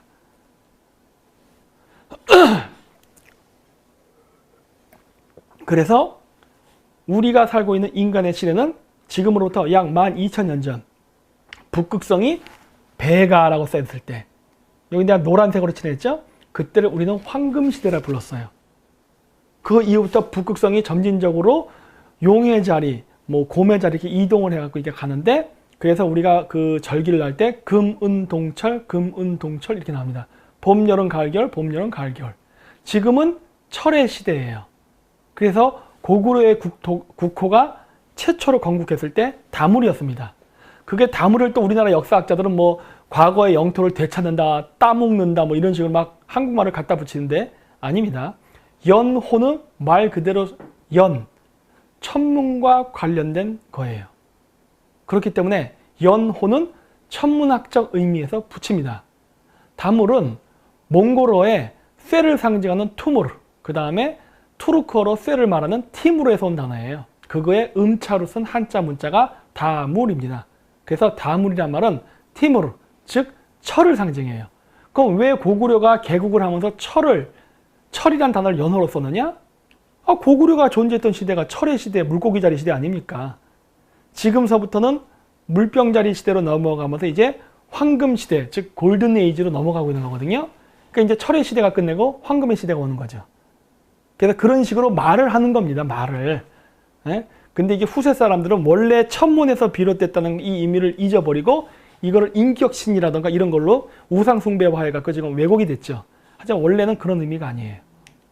그래서 이렇게 새 시대를 열기 위해서 이 매트릭스 영화가 뭐예요? 네오를 통해서 세상을 구원하려는 그런 영화잖아요. 그래서 모피우스가 거기에 대해서 안내를 하고 그렇기 때문에 이러한 신을 만날 때 이렇게 게이트를 여는 게 이렇게 나옵니다. 그래서 매트릭스 영화에서 갑자기 키메이커가 나오면 이상하게 생각하지 마세요. 그리고 이렇게 키메이커가 나온 영화가 하나 더 있죠. 우리나라의 설국열차죠. 설국열차도 보면은 이게 열차가 전 지구를 순환 반복해서 돈다고 이렇게 얘기를 하죠. 열차로 묘사합니다. 그게 왜냐? 용을 상징하기 때문에 그래요. 용은 길잖아요. 그래서 용인데 그게 태양을 상징해요. 지구를 돈다고 했잖아요. 태양을 상징해요. 그건 좀 이따 제가 보여드릴 텐데 지구가 세차 운동을 하기 때문에 지구에서 봤을 때 태양이 이렇게 물결 치는 것처럼 보입니다. 이렇게 물결 치면서 가는 것처럼 보여요. 그래서 이거를 갖다가 고대에는 아시아인들이 용이 여의주를 물고 하늘에서 용이 이렇게 승천한다고 믿었어요. 그래서 설국열차는 그거를 묘사하기 위해서 만들었어요. 그러다 보니까 지구를 순환을 하는데 그거를 자동차가 아닌 열차로 묘사하죠. 왜? 용을 상징하니까. 그래서 열차의 맨 앞에 뭐가 있습니까? 바로 이 열차를 움직이는 원동력이 되는 심장, 즉 여의주를 물고 있는 걸 묘사하죠. 그래서 이 맨 뒷칸에 있는 사람들이 맨 앞쪽 칸을 가기 위해서, 즉 지도자죠. 일종의 북극성 아닙니까? 지도자, 그 이 세계의 최고의 신, 경영 관리자. 이를 만나기 위해서 이 설국열차에서도 제일 먼저 누구를 찾아요? 키메이커. 그렇죠?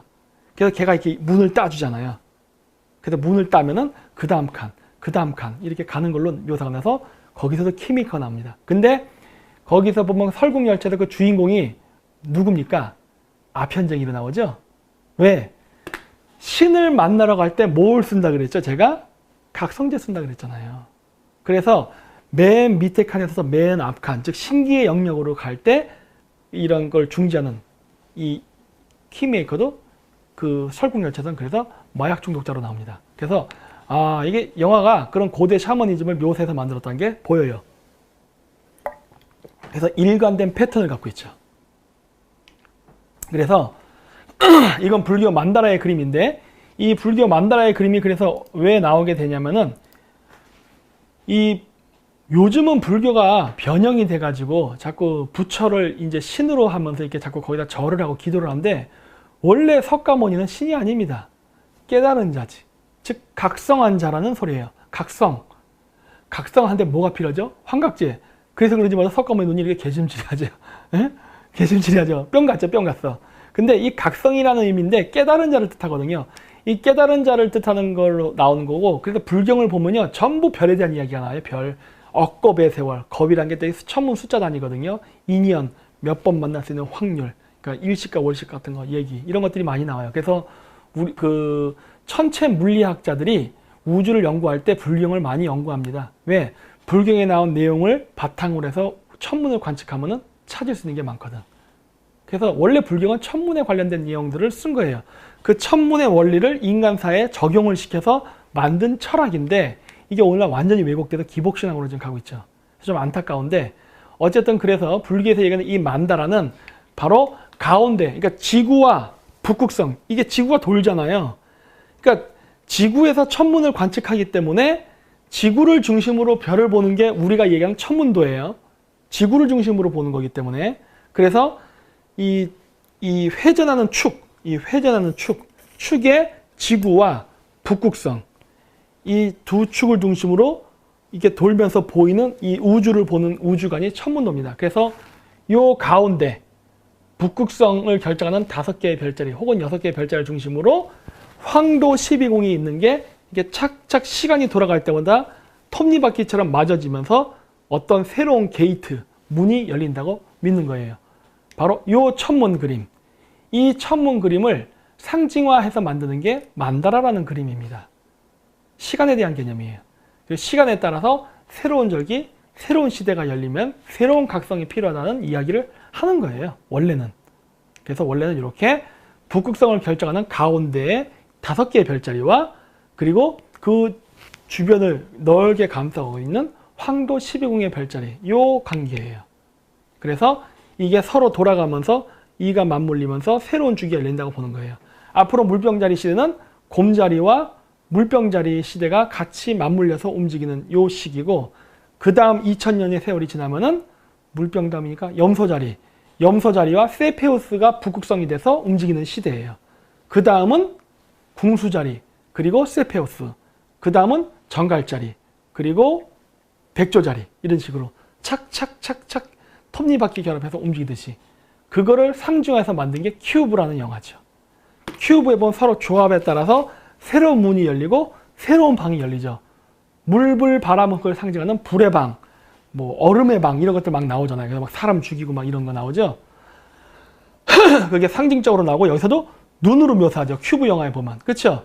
저 눈은 뭘 상징한다? 북극성. 그쵸? 그래서 이런 식으로 영화 속에 북극성을 상징하는 것들이 많이 나옵니다. 근데 북극성은 생명을 창조한다고 하는데 공포 영화에서도 큐브가 나와요. 이 공포 영화, 큐브는 공포 영화예요. 그거 왜 그래요? 바로 북극성이라는 별이 갖고 있는 2가지의 기능이죠. 생명의 창조와 생명의 파괴. 그렇기 때문에 살인에 관련된 영화, 즉 공포 영화에서도 당연히 눈깔도 나오고 공포 영화, 사람을 죽이는 장면도 나옵니다. 왜? 바로 북극성은 바로 2가지 기능을 갖고 있다 보기 때문에. 그리고 큐브라는 거는 육각, 정육각 그 체를 상징하잖아요. 근데 숫자 6은 뭐랑 상관이 있다? 북극성. 그건 좀 이따 나올 거예요. 북극성은 666입니다. 결론만 먼저 얘기하면. 그래서 이렇게 나오고, 그래서 이 북극성에 도달하기 위해서는 은하수, 즉 천국의 계단을 올라야 된다고 믿었는데, 매트릭스 영화에 보면 이렇게 나옵니다. 이게 쫙 돌면서 계단을 올라가서 딱 도달하는 장면이 나와요. 이게 바로 유대교에서는 야곱의 사다리라고 합니다. 제이콥스 레더. 그래서 천국의 사다리라고 해서 이 사다리로부터 천사들이 이렇게 나오는 걸로 나오죠. 근데 하필이면 또 여기서도 또 야곱이 자고 있는 걸로 나와. 깨 있지 않고. 왜? 그 신을 만날 때는 환각작용. 환각작이 뭐야? 이게 뻗어서 자는 거지. 꿈속에서 자각몽을 통해서 신을 만난다고 믿거든요. 그래서 이렇게 보면 잘 때 천국의 계단이 열리면서 천사가 내려와서 이렇게 메시지를 전파한다, 이런 내용. 이게 전형적인 샤머니즘이에요. 그래서 보면 사다리 위에 뭐라고 써 있습니까? 히브리어로 야훼라고 써 있어요. 똑같네. 은하수 위에 북극성, 천국의 계단 위에 야훼. 그래서 내가 같다고 했잖아요. 그리고 이건 천문을 기반으로 만들어진 종교이기 때문에 동서양을 떠나서 전 인류가 이 공통 코드를 가지고 있다. 단 이것이 인격화된 것뿐이다라고 했잖아요. 그래서 유대교만 갖고 있는 게 아니에요. 보세요. 불교에서도 나오잖아요. 석가모니가 천국으로부터 계단을 타고 내려온다.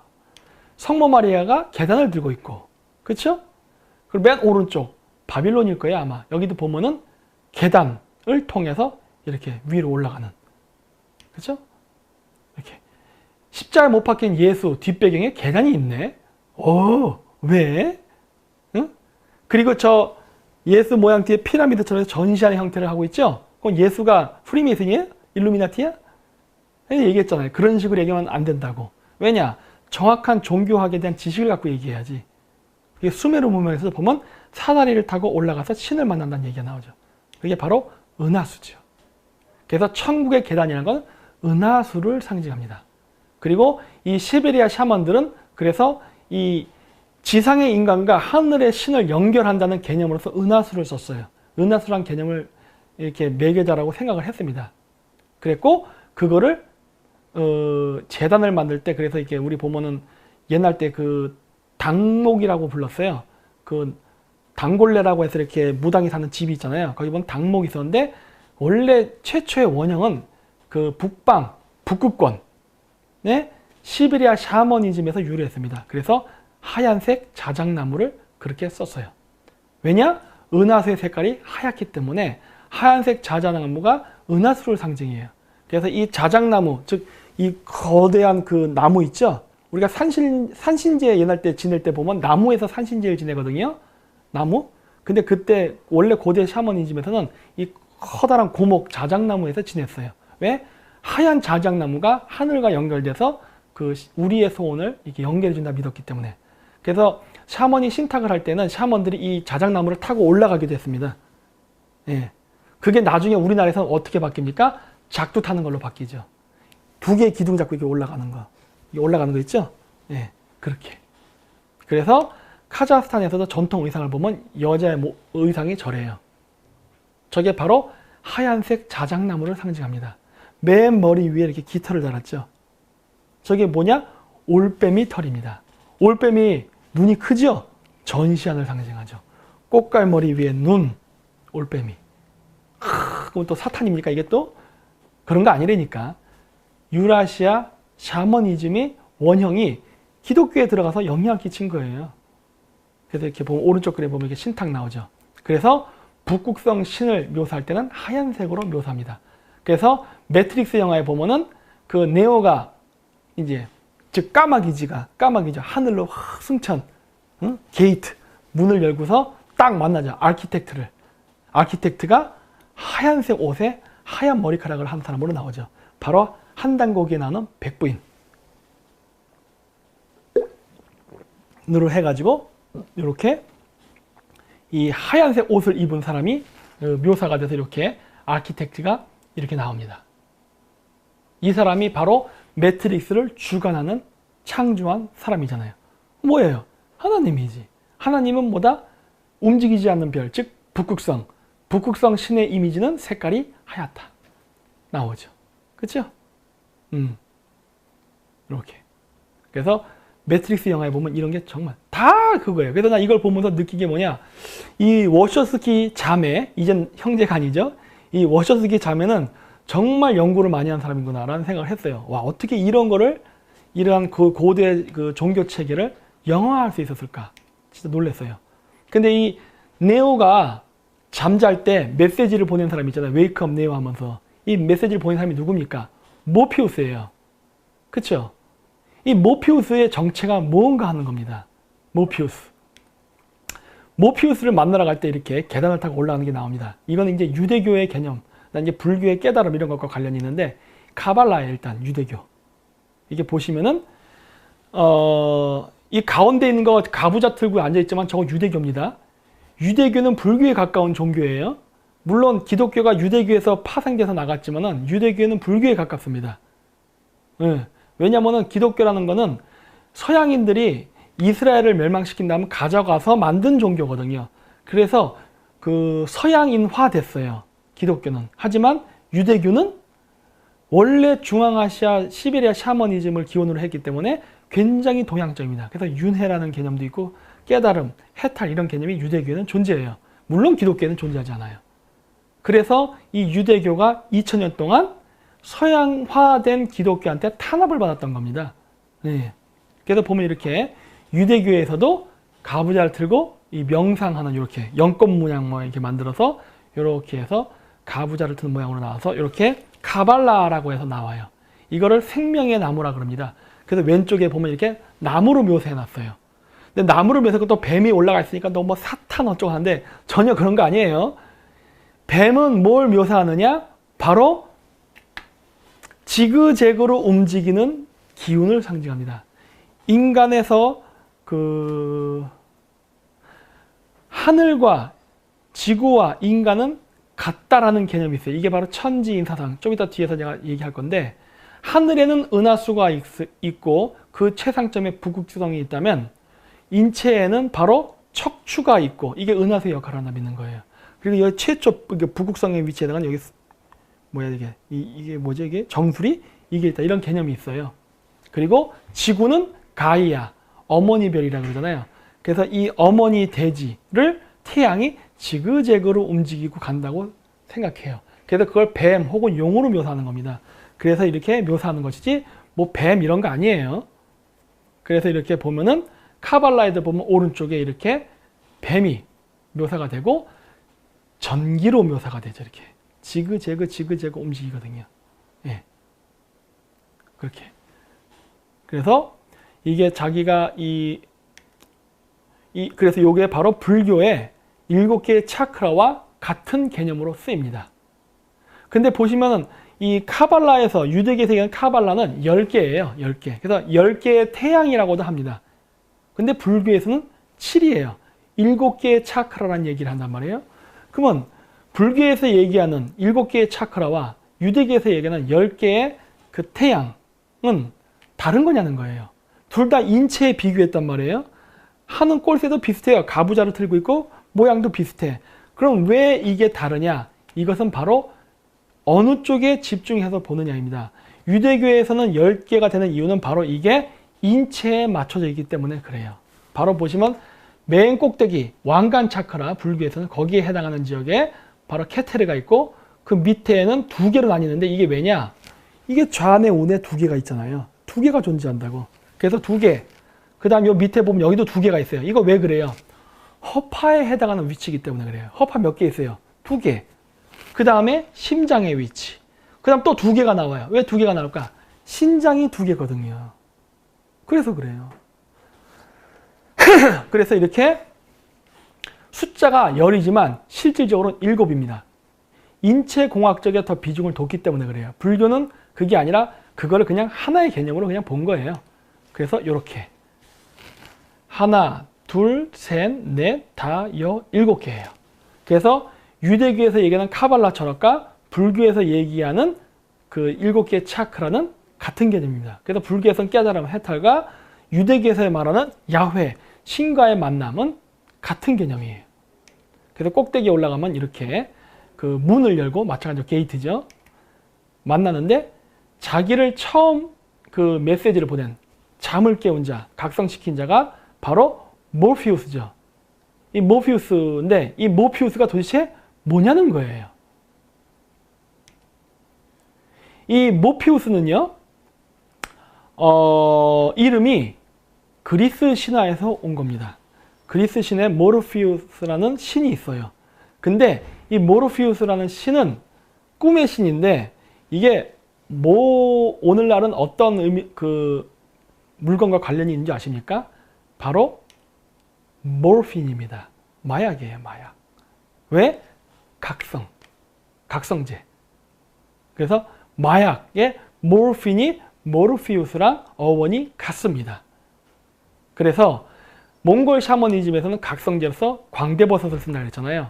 그게 이 매트릭스 영화에서는 모르핀이라는 개념을 쓰다 보니까 이렇게 이름을 모피우스라고 이렇게 지은 거예요. 그래서 네오가 잠잘 때 잠을 깨워주고, 그리고 이 모피우스가 뭘 합니까? 선택을 하라 그러잖아요. 2개의 알약이 있다. 빨간 알약과 파란 알약. 그 중에 파란 알약을 먹으면 이 꿈 상태를 계속 유지하면서 너는 평범하게 살아갈 것이고, 빨간 알약을 먹게 된다면 너는 고통스러운 현실을 깨닫게 될 것이다. 그리고 이 고통스러운 현실을 앞으로 개척해서 극복하는 일을 해야 될 것이다 해서 선택하라는 걸 얘기하잖아요. 왜? 몰핀이 바로 각성제 역할을 하니까. 근데 이 몰핀이 바로 그래서 그 마약, 모피우스 이름하고 연계되어 있다 했잖아요. 그래서 네오가 선택하는 약이 뭡니까? 빨간 약이었어요? 파란 약이었어요? 빨간 약이었습니다. 왜? 이 몰핀, 즉 각성제를 써서 환각 상태에서 그 깨달음을 얻는다. 이러한 거를 하는 역할을 했던 게 고대 샤머니즘에서 뭐였습니까? 광대버섯이었잖아요. 광대버섯의 색깔이 뭡니까? 빨간색이죠. 그래서 매트릭스에서도 물론 몰핀이 이러한 그 마약, 하얀색 마약을 상징하지만은 실질적으로 이거의 기호는 광대버섯, 붉은 버섯에서 왔기 때문에 빨간 약이 진실을 깨닫게 해주는 약으로 묘사가 되죠. 이렇게. 그렇죠? 그래서 매트릭스 영화에는 이런 것들이 굉장히 많아요. 그래서 그거를 통해서 자각을 하게 된다고 믿는 거죠. 그래서 모피우스, 그리스의 신입니다. 그래서 여기 보시면 고대 그리스 신으로서 무엇을 관장했느냐? 꿈과 잠을 관장했던 신입니다. 라고 나오잖아요. 그럼 왜 자빠져서 잠을 자? 그거는 마약을 맞았으니까. 예? 환각 상태에서 신을 만나거든요. 그래서 이게 잠의 신이에요. 모르핀. 그래서 환각 상태, 자학 상태에 빠진다. 이런 건 얘기했죠. 그래서 신이 접신할 때 몽골 샤먼들이 뭐라 그래요? 토끼를 따라간다는 환각을 본다는 얘기했죠. 근데 정확히 그 얘기를 모피우스가 얘기하죠. 이사간 나라의 앨리스가 된 기분이겠지? 뭐 이런 식으로. 그렇죠? 그래서 자넨 곧 꿈에서 깨어나갈 걸세. 뭐 이런 식으로. 자각을 하는 역할을, 각성 이런 걸 하는 거를 모핀, 즉 독버섯이 했는데 그 해당하는 기능에 대한 대화가 네오와 모피우스가 만나서 하는 대화에서 나옵니다. 그렇게 눈에 보이는 대로 믿는 사람 같고 뭐 실제로 곧 깨어날 것이야. 뭐 자네가 노예라는 진실. 이게 뭐예요? 불교로 얘기하면 이게 바로 그 업이죠. 업. 그리고 이 기독교로 얘기하면 원죄론이에요. 노예는 종속돼서 사는 사람이잖아요. 자유인이 아니거든. 그래서 감옥에서 태어났다. 뭐 마음의 감옥. 이 불교적인 용어를 많이 쓰죠. 인체는 영혼의 감옥이다. 이런 얘기 많이 쓰거든요. 그래서 이런 대화 내용이 쭉 나오면서 그러한 그 선문답에 대한 일종의 고대 그 초기 불교에서 나왔던 그런 이야기, 석가모니와 제자들 간의 이야기 같은 것들, 그런 것들이 이런 식으로 쭉 나옵니다. 그리고 이 이야기가 나올 때 이 네오가 모피우스를 만날 때 그 영화 장면을 보면 비 올 때 만나요. 막 번개가 치고 비가 올 때. 근데 그게 왜냐면은 이 그리스 신화에서 아이리스와 모피우스는 번개와 그 비바람의 신입니다. 아이리스가 비, 무지개 이거고 모피우스가 번개에 그거 해당해요. 그래서 그 네오가 여기 영화에 보면은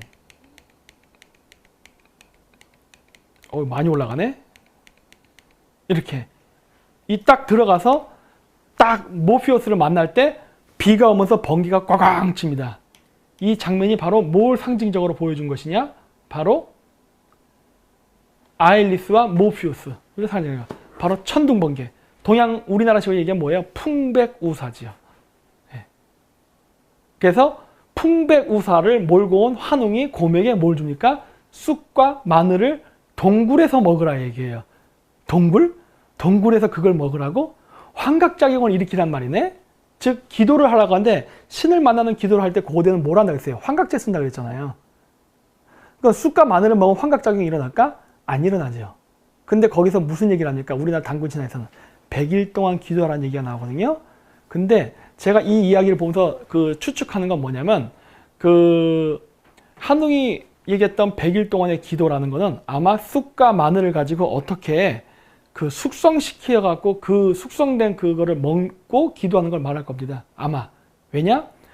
그 모든 과일은 숙성시킬 수 있는 거 아시죠? 그러니까 발효. 발효되면 어떻게 됩니까? 술이 되죠. 술 마시면 어떻게 돼요? 뿅가지. 마약하고 똑같은 효과가 일어난다고요. 그래서 그 100일은 아마 쑥과 마늘을 발효시켜서 술을 만드는 기간하고 관련이 있을 겁니다. 그래서 쑥과 마늘로 만들어진 어떤 그 알코올화된 환각물질을 먹고 동굴 속에서 명상, 즉 기도를 하는 그 과정을 아마 묘사했을 거예요. 그걸 아마 단군신화에서 그렇게 묘사했을 겁니다. 예. 그래서 우리나라에도 이 묘사가 있어요. 그래서 여기 보시면 이제 네오가 앞으로 새로운 태양이 될 것이라는 게 이렇게 쭉 그 대화 속에 나옵니다. 태양에 의존한다. 에너지의 원천에 태양이 없으면 안 된다. 뭐 이렇게 쭉 해서 인체에는 태양이 그 전기가 나온다. 이런 식으로 해가지고 인간과 태양을 동일시하는 그런 대화들이 쭉 나옵니다. 이렇게 쭉 나와요. 그래서 그 알약을 이게 주기 전에 이렇게 만날 때 이렇게 보면은 이렇게 거꾸로 피라미드 이렇게 모양을 해서 이렇게 모피우스가 와요. 피라미드의 거꾸로 된 모양. 이게 뭐냐? 그 조라스트교 그리고 이제 그 고대 신앙, 그 탱그리 신앙, 그 다음에 이제 그리스 고대 철학에서 나오는 물불바람흑 중에 물을 상징하는 겁니다.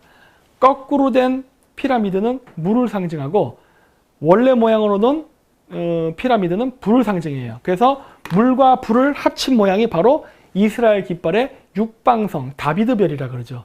그거예요. 그 육방성을 한국에서 뭐로 묘사하냐? 태극문양. 물과 불의 결합.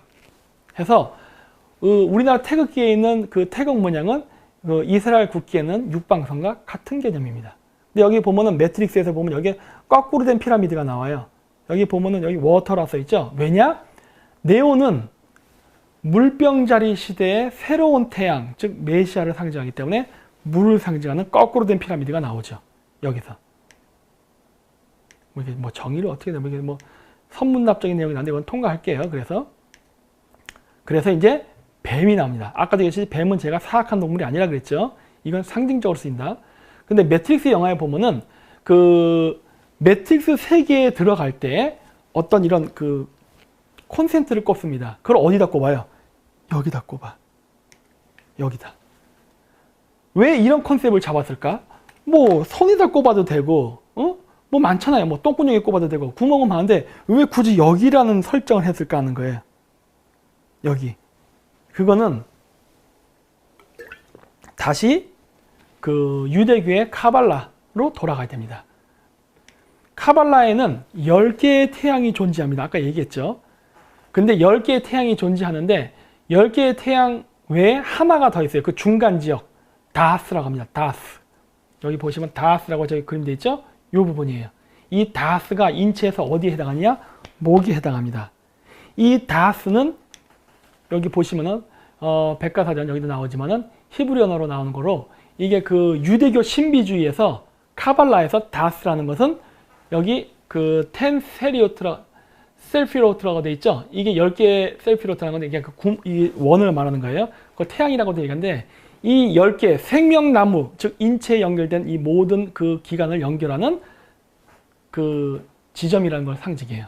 즉 매트릭스라는 세계, 즉 어떤 그 우주관에 들어갈 때 그 키는 바로 이 모든 10개를 연결해서 딱 들어갈 수 있는 코너 다스를 통해서 들어간다라고 얘기하는 거예요. 네. 왜냐?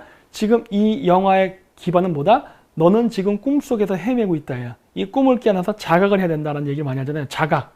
그러다 보니까 그 자각을 하는 그 지점이 바로 여기입니다. 여기를 통해서 모든 신체의 그 연결이 되면서 자기가 그걸 깨어난다라는 걸 의미하거든요. 그래서 매트릭스 영화에 보면은 이 꿈의 세계에 들어갈 때 그 코드를 꼽는 위치가 바로 카발라의 다스라는 지점, 즉 인체의 목이죠. 그래서 매트릭스 영화에서도 이렇게 목에다가 연결 콘센트를 딱 꼽으면서 매트릭스 세계로 탁 들어갑니다. 그렇죠? 그리고 이러한 것들을 이제 뭐 만드는 이제 파생적인 문화들이 있는데 거기에 바로 크리스마스 추리예요. 크리스마스 추리. 크리스마스 추리의 마블 있죠? 이거 태양을 상징해요. 별, 태양. 그래서 삥삥삥삥삥삥 돌게 해놨잖아요. 이게 지구에서 태양이 이렇게 요동을 치면서 가는 그거를 상징하거든요. 예. 맨 위의 별은 북극성을 상징합니다. 뭐 이런 것들. 그래서 이거를 나무에서 우주목이라 그러죠. 그래서 카발라에서도 뭐라고 합니까? 여기 보이면 나오지만 여기 생명의 나무라고 하잖아요. 생명의 나무. 우주목이에요.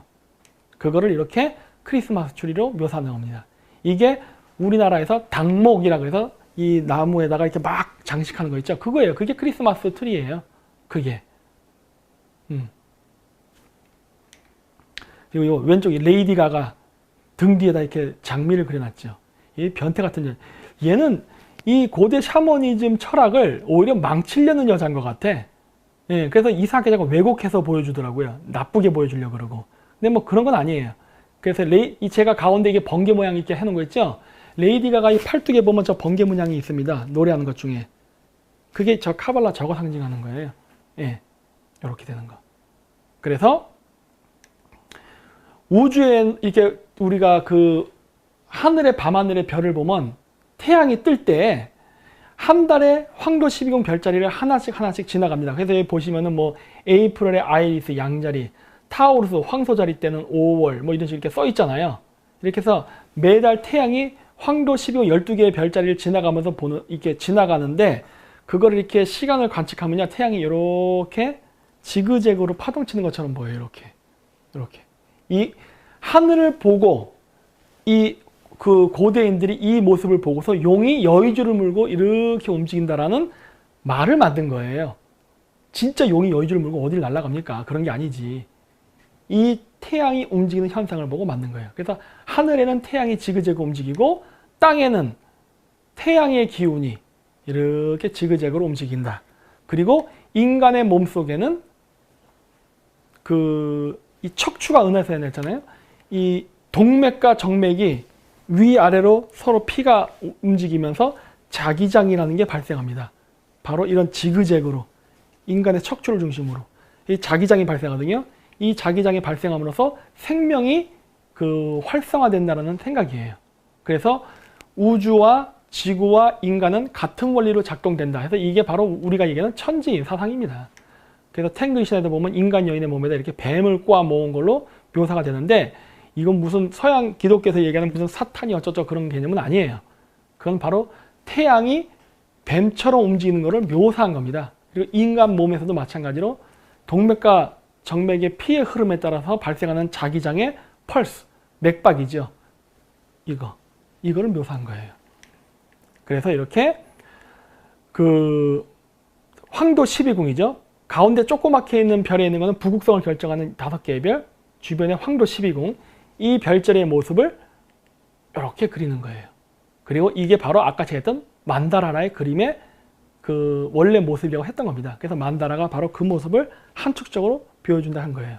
근데 이게 시간이 흐르면서 점점 인격 신화되다 보니까 이 만다라를 형이상학적으로 그리는 게 아니라 이렇게 인격 신화합니다. 그래서 가운데 석가모니를 중심으로 4명의 승려가 배치되죠. 그게 바로 요거죠. 여기 있겠는데 여기 보시면은 아까 앞쪽 황도 12궁에서 보여드렸을 거예요. 12개의 별자리 중에 우주의 봄, 여름, 가을, 겨울을 나누는 4개의 게이트, 즉 4개의 별자리 있댔잖아요. 그게 뭐예요? 정갈, 황소, 사자, 물병이라 그랬잖아요. 4개. 그게 바로 4개의 별자리를 이렇게 상징을 놓고 그게 4명의 승려로 이렇게 묘사된 거예요. 혹은 사천왕으로 묘사합니다. 그리고 기독교에서도 마찬가지로 똑같죠. 그래서 요거를 만다라라 불러요. 불교에서. 이거 만다라라 부릅니다. 이거 카톨릭에서 이렇게 그려놓고 뭐라 불러요? 만도리아라 부릅니다. 같은 개념이죠. 그래서 여기 보시면은 황소자리, 사자자리 나왔네. 황소자리, 정갈자리, 사자자리, 물병자리. 그렇죠? 그 가운데에 예수, 즉 북극성의 자리에 예수가 있다라고 묘사하잖아요.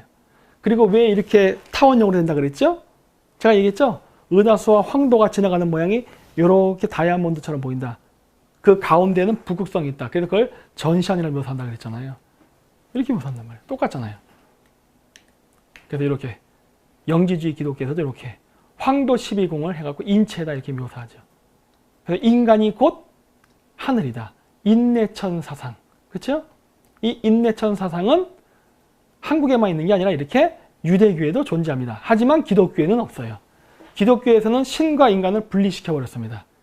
그렇지만은 유대교까지는, 그러니까 서양인들이 유대교를 가져가기 이전까지는 유대교에서도 신과 인간은 일체화돼서 보는 개념이 있어요. 즉 내가 소우주다예요. 저기는 대우주, 여기는 소우주. 이렇게. 그래서 마에트리아, 미륵, 메시아의 재림 이렇게 얘기하는데 이게 뭐냐면 그 고대 탱그리 사상에 의하면은 하늘의 기운을 받아서 인간이 지상에 태어나서 이 세상을 구원한다는 생각이 있어요. 네, 그래서 이런 생긴 건데 이거를 이제 그 힌두교라든가 이 고대 종교에서는 마에트리아라 불렀고 이게 우리나라에서 이제 범어 한자로 번역되면서 미륵이란 단어가 된 거고 이게 유럽에 가서는 메시아라는 단어가 된 겁니다.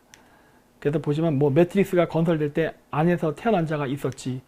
뭐 그는 원하는 바를 바꿀 수 있는 능력이 있었어. 매트릭스를 보기에 합당하게 바꿀 수 있었지.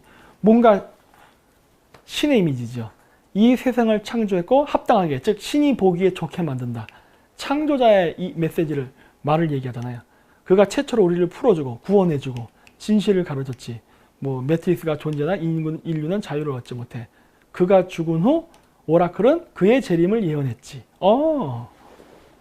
이게 지금 예수에 대한 이야기잖아요. 예수에 대한 이야기를 이렇게 매트릭스에 비유해서 했죠. 근데 사실은 이건 예수에 대한 이야기만은 아니에요. 이거 원래 고대 태양의 부활을 얘기하는 탱그리 사상의 이야기. 근데 그 얘기했던 게 바로 오라클입니다. 오라클이 뭐예요? 문유 아니에요. 무당. 그래서 보세요. 여기도. 제가 아까 커피 얘기했었죠? 이렇게 어두침침한 곳에 이렇게 오라클, 무녀가 있었단 말이에요. 이렇게 샤먼이죠.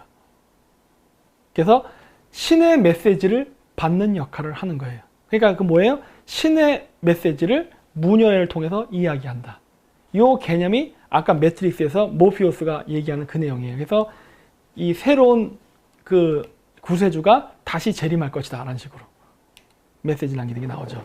그래서 그게 매트릭스를 파멸시키고 전쟁을 종식시킴으로써 인류를 구원할 것이다 그런 얘기하는데, 그게 뭐냐, 과거의 틀이 깨지고 새로운 틀이 형성된다예요. 네. 그래서 이건 천문과 관련이 있고, 이렇게 탱그리의 부활주기, 이건 아까 얘기했죠. 별자리가 이동하면 신의 이미지는 변한다. 그래서 1년 365일, 1년 동안 태양의 생명 주기는 365일입니다. 고대인들은 12월 21일 동지가 되면 태양이 죽는다고 믿었어요.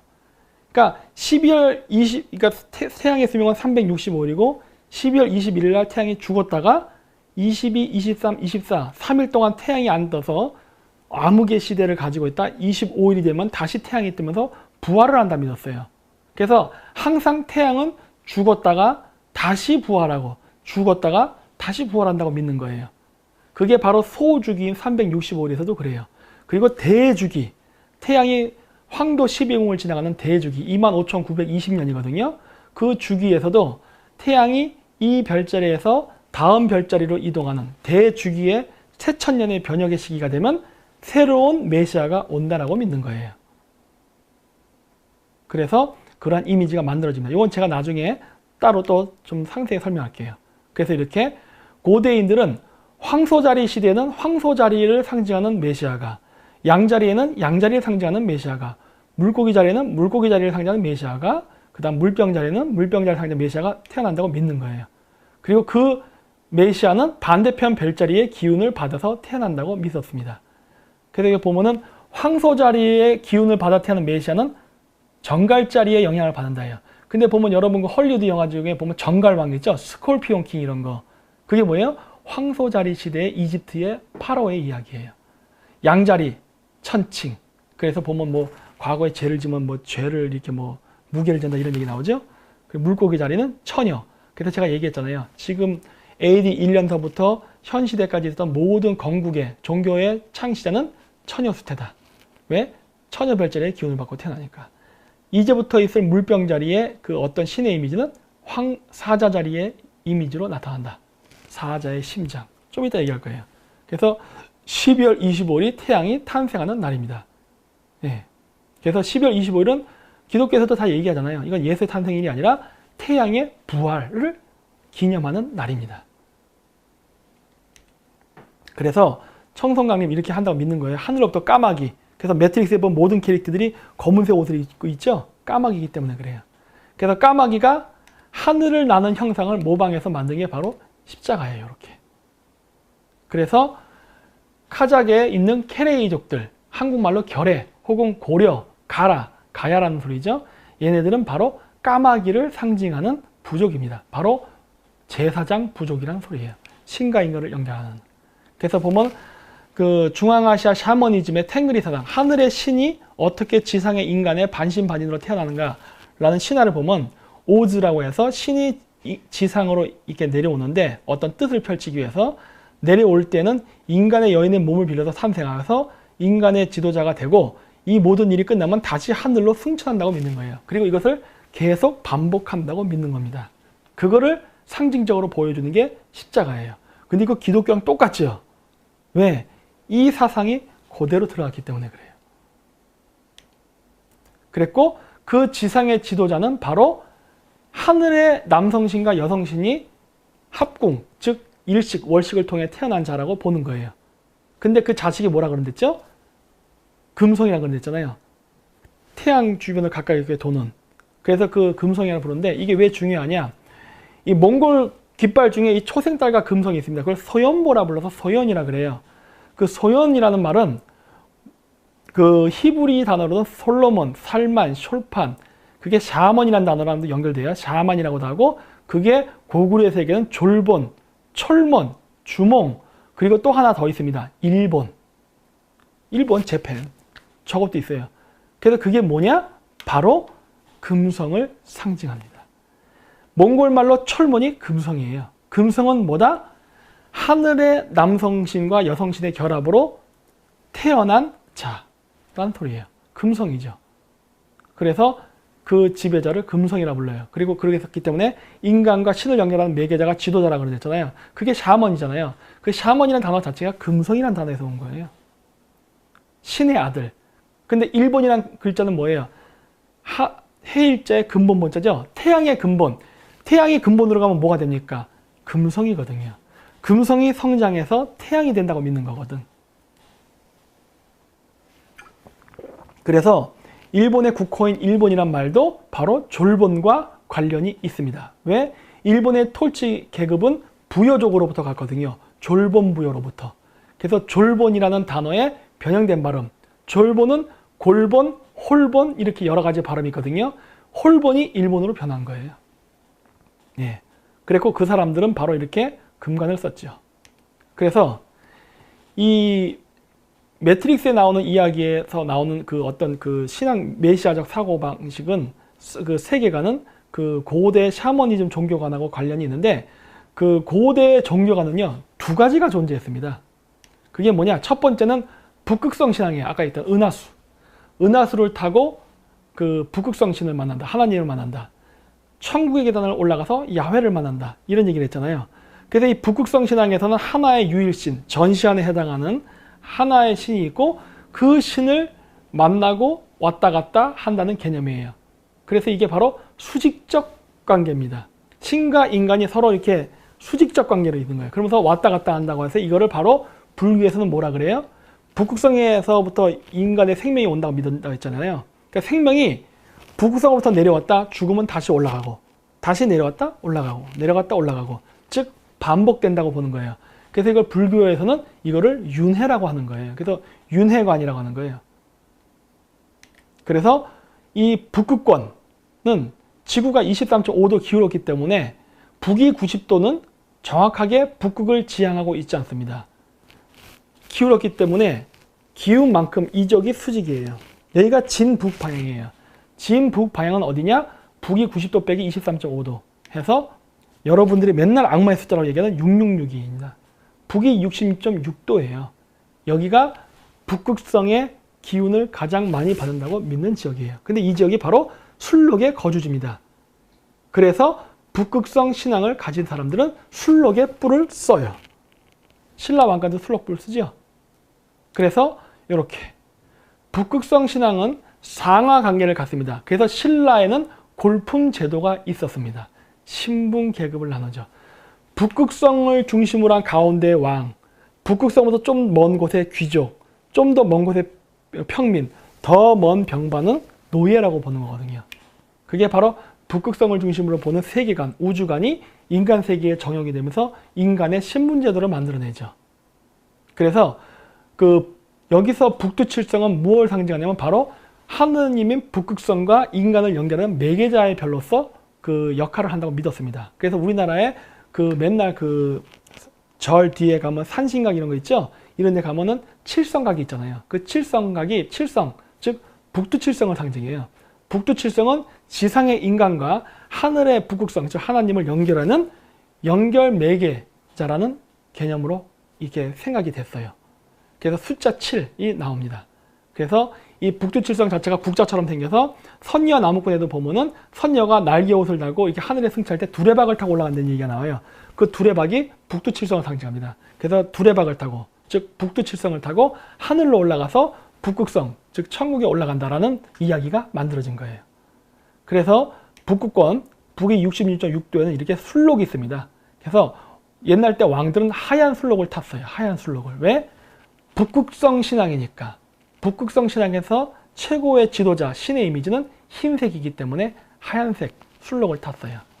그랬고 이 술록불을 잘 보세요. 이 술록불을 잘 보시면은 요 오른쪽에 크게 요 된 거, 요 문양 오른쪽에, 그리고 왼쪽에 보면 길게 가지처럼 뻗어 있죠. 그 술록 뒤쪽에 길게, 그게 바로 뭐냐? 신라 왕관입니다. 신라 왕관은 우리가 출자 모양이라고 하죠. 출자가 아니라 술록의 앞에 뿔머리예요. 이거 보세요. 이거 앞에 오른쪽 그림. 딱 보면 누가 봐도 이거는 출자 모양으로 보이죠? 이게 앞에 형상화 된 거고, 이 신라 왕관 뒤쪽에 있는 이 모양은 바로 술록의 뒷뿔.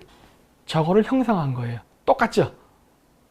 술록의 뿔을, 고대에는 이 북위 66.6도에 살던 북극성 신앙을 이렇게 관장했던 하얀색 옷에 하얀색 술록을 탔던 샤만들이 이 술록의 뿔을 이렇게 머리에 썼다고요. 그래서 자기가 북극성 신과 중간에 매개자의 역할을 한다는 개념으로서 상징적인 의미로 술록의 뿔을 썼는데, 인류의 문명이 발달하면서 이 술록뿔을 쓰는 게 아니라 그 발달된 제철, 재련 기술을 가지고 황금을 녹여가지고 이렇게 왕관을 쓴 거예요. 이게 바로 신라의 왕관입니다. 그래서 신라의 왕관은 바로 술록뿔과 관련이 있는 거예요. 그렇죠?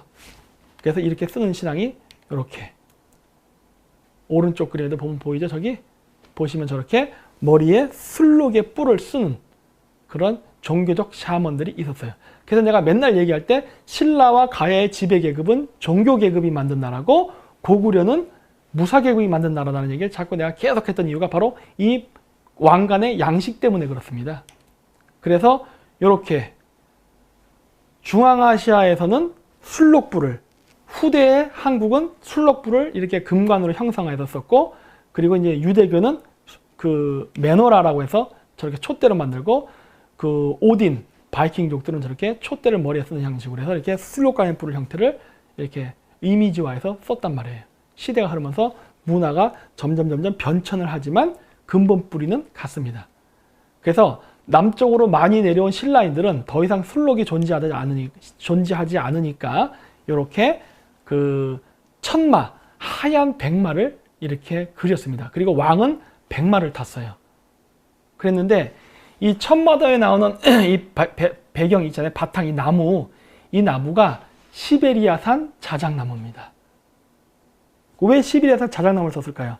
아까 제가 뭐라 그랬습니까? 우주목, 신목은 뭐로 옛날 때 생각한다 그랬어요? 북위 66.6도 툰투라 타이가 산림지대에 사는 하얀색 자작나무였거든요. 그랬으니까 남쪽으로 내려온 신라인들이 그 시베리아산 자작나무를 가져와서 관을 짜고 거기 백마를 그린 거예요. 그래서 자신의 왕이 죽어서 다시 자작나무를 타고 백마를 타고 북극성으로 돌아가라는 의미에서. 그래서 신라가 이렇게 경주가 경상북도 이 남쪽 끝자락에 있음에도 불구하고 이렇게 시베리아산 자작나무를 썼다는 것은 신라의 지배계급이 어디서 왔는지를 증명해 줍니다. 그래서 이 북극성 신앙은 수평적 관계를 갖고 있어요. 그래서 봉건제도적 질서가 존재합니다. 신분 질서가. 근데 여기에 대항해서 나온 또 하나의 그 신앙 체계가 뭐냐면 플레아디스 신앙이라는 거예요. 플레아디스라는 별이에요. 이것도 다. 그러니까 모든 건 얘기하잖아요. 별에서 유래한 거라고. 별을 인격화시킨 거라고. 근데 이 플레아디스 신앙을 상징하는 게 바로 천지인 사상, 즉 인내천 사상이에요. 우리나라식으로 얘기하면. 이건 수평적 관계인데 뭐냐? 모든 종교에서 다 똑같은 형태를 취하고 있죠. 손의 모양을. 이것도 우리나라 음모론으로 가면 또 이게 또 사탄의 상징입니다. 그게 아니죠. 그게 아니라 이거는 뭐에 해당하는 거냐? 인간의 영혼은 북극성과 인간의 몸을 왔다 갔다 하면서 윤회한다고 본 거예요. 불교에서는. 이게 하면서 죄를 짓기 때문에 이걸 업이 쌓인다고 믿은 거고, 기독교에서는 이걸 원죄라고 하는 거예요. 과거의 죄. 그래서 계속 어떤 고통이 반복된다고 보는 건데, 이 플레아디스 신앙이라는 거는 이거를 벗어날 수 있다고 보는 거예요. 그게 불교에서 얘기하는 해탈 사상, 그리고 기독교에서 얘기하는 구원 사상이에요. 그거는 바로 마찬가지로 천문에서 기원한 겁니다. 하얀색이 은하수예요. 그리고 이렇게 노란색으로 이 빗금이 쳐져 있죠. 저게 태양이 지나가는 황도입니다. 황도. 은하수와 황도가 만난 두 지점이 있다고 그랬잖아요. 이 지점인데 인간의 영혼이 죽으면 북극성으로 가는 게 아니라, 그러니까 은하수를 타고 북극성으로 가는 게 아니라 은하수를 타고 플레아디스로 간다고 믿는 거예요. 이렇게. 그래서 이렇게 그 죽음의 강을 통해서 이렇게, 우리나라에서 황천강이라 그러죠. 통해 갖고 플레아디스라는 천국을 간다고 믿는 것인데, 그때 바로 이 은하수와 황도가 만나는 지점을 게이트라고 부릅니다. 실버 게이트라 불러요. 그래서 여기 문을 통과해야 바로 플레아디스, 즉 이렇게 지구와 북극성을 반복해서 순환하던 인간의 영혼이 이 수레바퀴의 굴레를 벗어나서 다른 세계로 간다예요. 플레아디스라는. 이게 바로 해탈 혹은 구원이 되는 거예요. 그러니까 이 지구를 벗어난다는 이야기예요. 예, 그래서 이게 플레아디스는 다른 은하계입니다. 그러니까 이거를 천문학적으로 얘기하면 뭐냐면 인간의 영혼이 우리 은하, 지금 우리가 살고 있는 인간의 은하계 있잖아요. 이 은하계를 벗어나서 다른 은하계로 간다는 말이에요. 그리고 다른 은하계에 가서도 또 이렇게 반복적인 일을 하다가 다시 또 다른 세계로 이게 이동할 수 있다고 생각하는 겁니다. 이게 오늘날 뉴에이지 운동하는 애들이 얘기하는 차원 상승이에요. 그 얘기예요. 근데 이 모든 개념은 고대 별자리를 기반으로 했던 신앙에서 나온 겁니다. 그래서 이렇게 이집트 무덤에 가면은 이 파라오 무덤 안에 이렇게 배를 그려놓거나 아니면 배에 그 유물을 집어넣어 놨어요. 왜 그랬느냐? 이 파라오가 죽으면 영혼이 죽음의 강, 즉 은하수를 타고 바로 그 플레아디스로 가게끔 하기 위해서 만든 거거든요. 그래서 우리나라에선 이거를 상여, 이 상여가 바로 배입니다. 그래서 다른 데 보면 이 상여를 배 모양으로 만들기도 해요. 그래서 바로 황천강을 건너간다는 얘기를 하죠. 황천강이 바로 뭡니까? 은하수. 은하수를 넘어 저세계로 넘어가면 저승이 되는 거고 은하수 이쪽 안에 있으면 이승이 되는 거예요. 그래서 이걸 황천강이라고 얘기하죠. 기독교에서는 이걸 뭐라 그래요? 유대교에서는 요단강. 사후세계를 가르는 경계의 강이라고 부르는 거예요. 근데 이 모든 이야기의 컨셉은 다 천문에서 왔다. 그래서 요 오른쪽에 있는 이 토기로 만든 이거 있죠? 요거 제 뒤에 있는 거. 요게 바로 신라 무덤에서 나온 겁니다. 여기도 배가 나와요. 왜? 왕의 그 영혼이 배를 타고 천국으로 가게끔 한다는 믿음이 있기 때문에.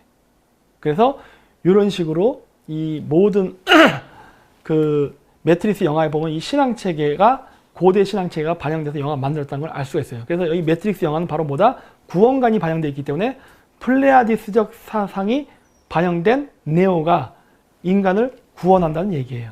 근데 이 세상, 즉 매트릭스를 창조한 아키텍트를 만났는데 아키텍트가 그다지 착하지가 않죠. 굉장히 고압적이고 그 지배하는 개념으로 보잖아요. 왜? 북극성 신앙에서 그 개념이 왔기 때문에. 상하 관계로 신분제도적 관점에서 얘기하죠. 그래서 일단 1부는 이걸로 마치고요. 그 다음 주 저희가 오는 날이죠. 그때 매트릭스 2부를 제가 녹화 방송한 걸 다시 또 올리도록 하겠습니다. 그래서 오늘 이 매트릭스 1부는 이것으로 마치도록 하겠습니다. 네, 고맙습니다.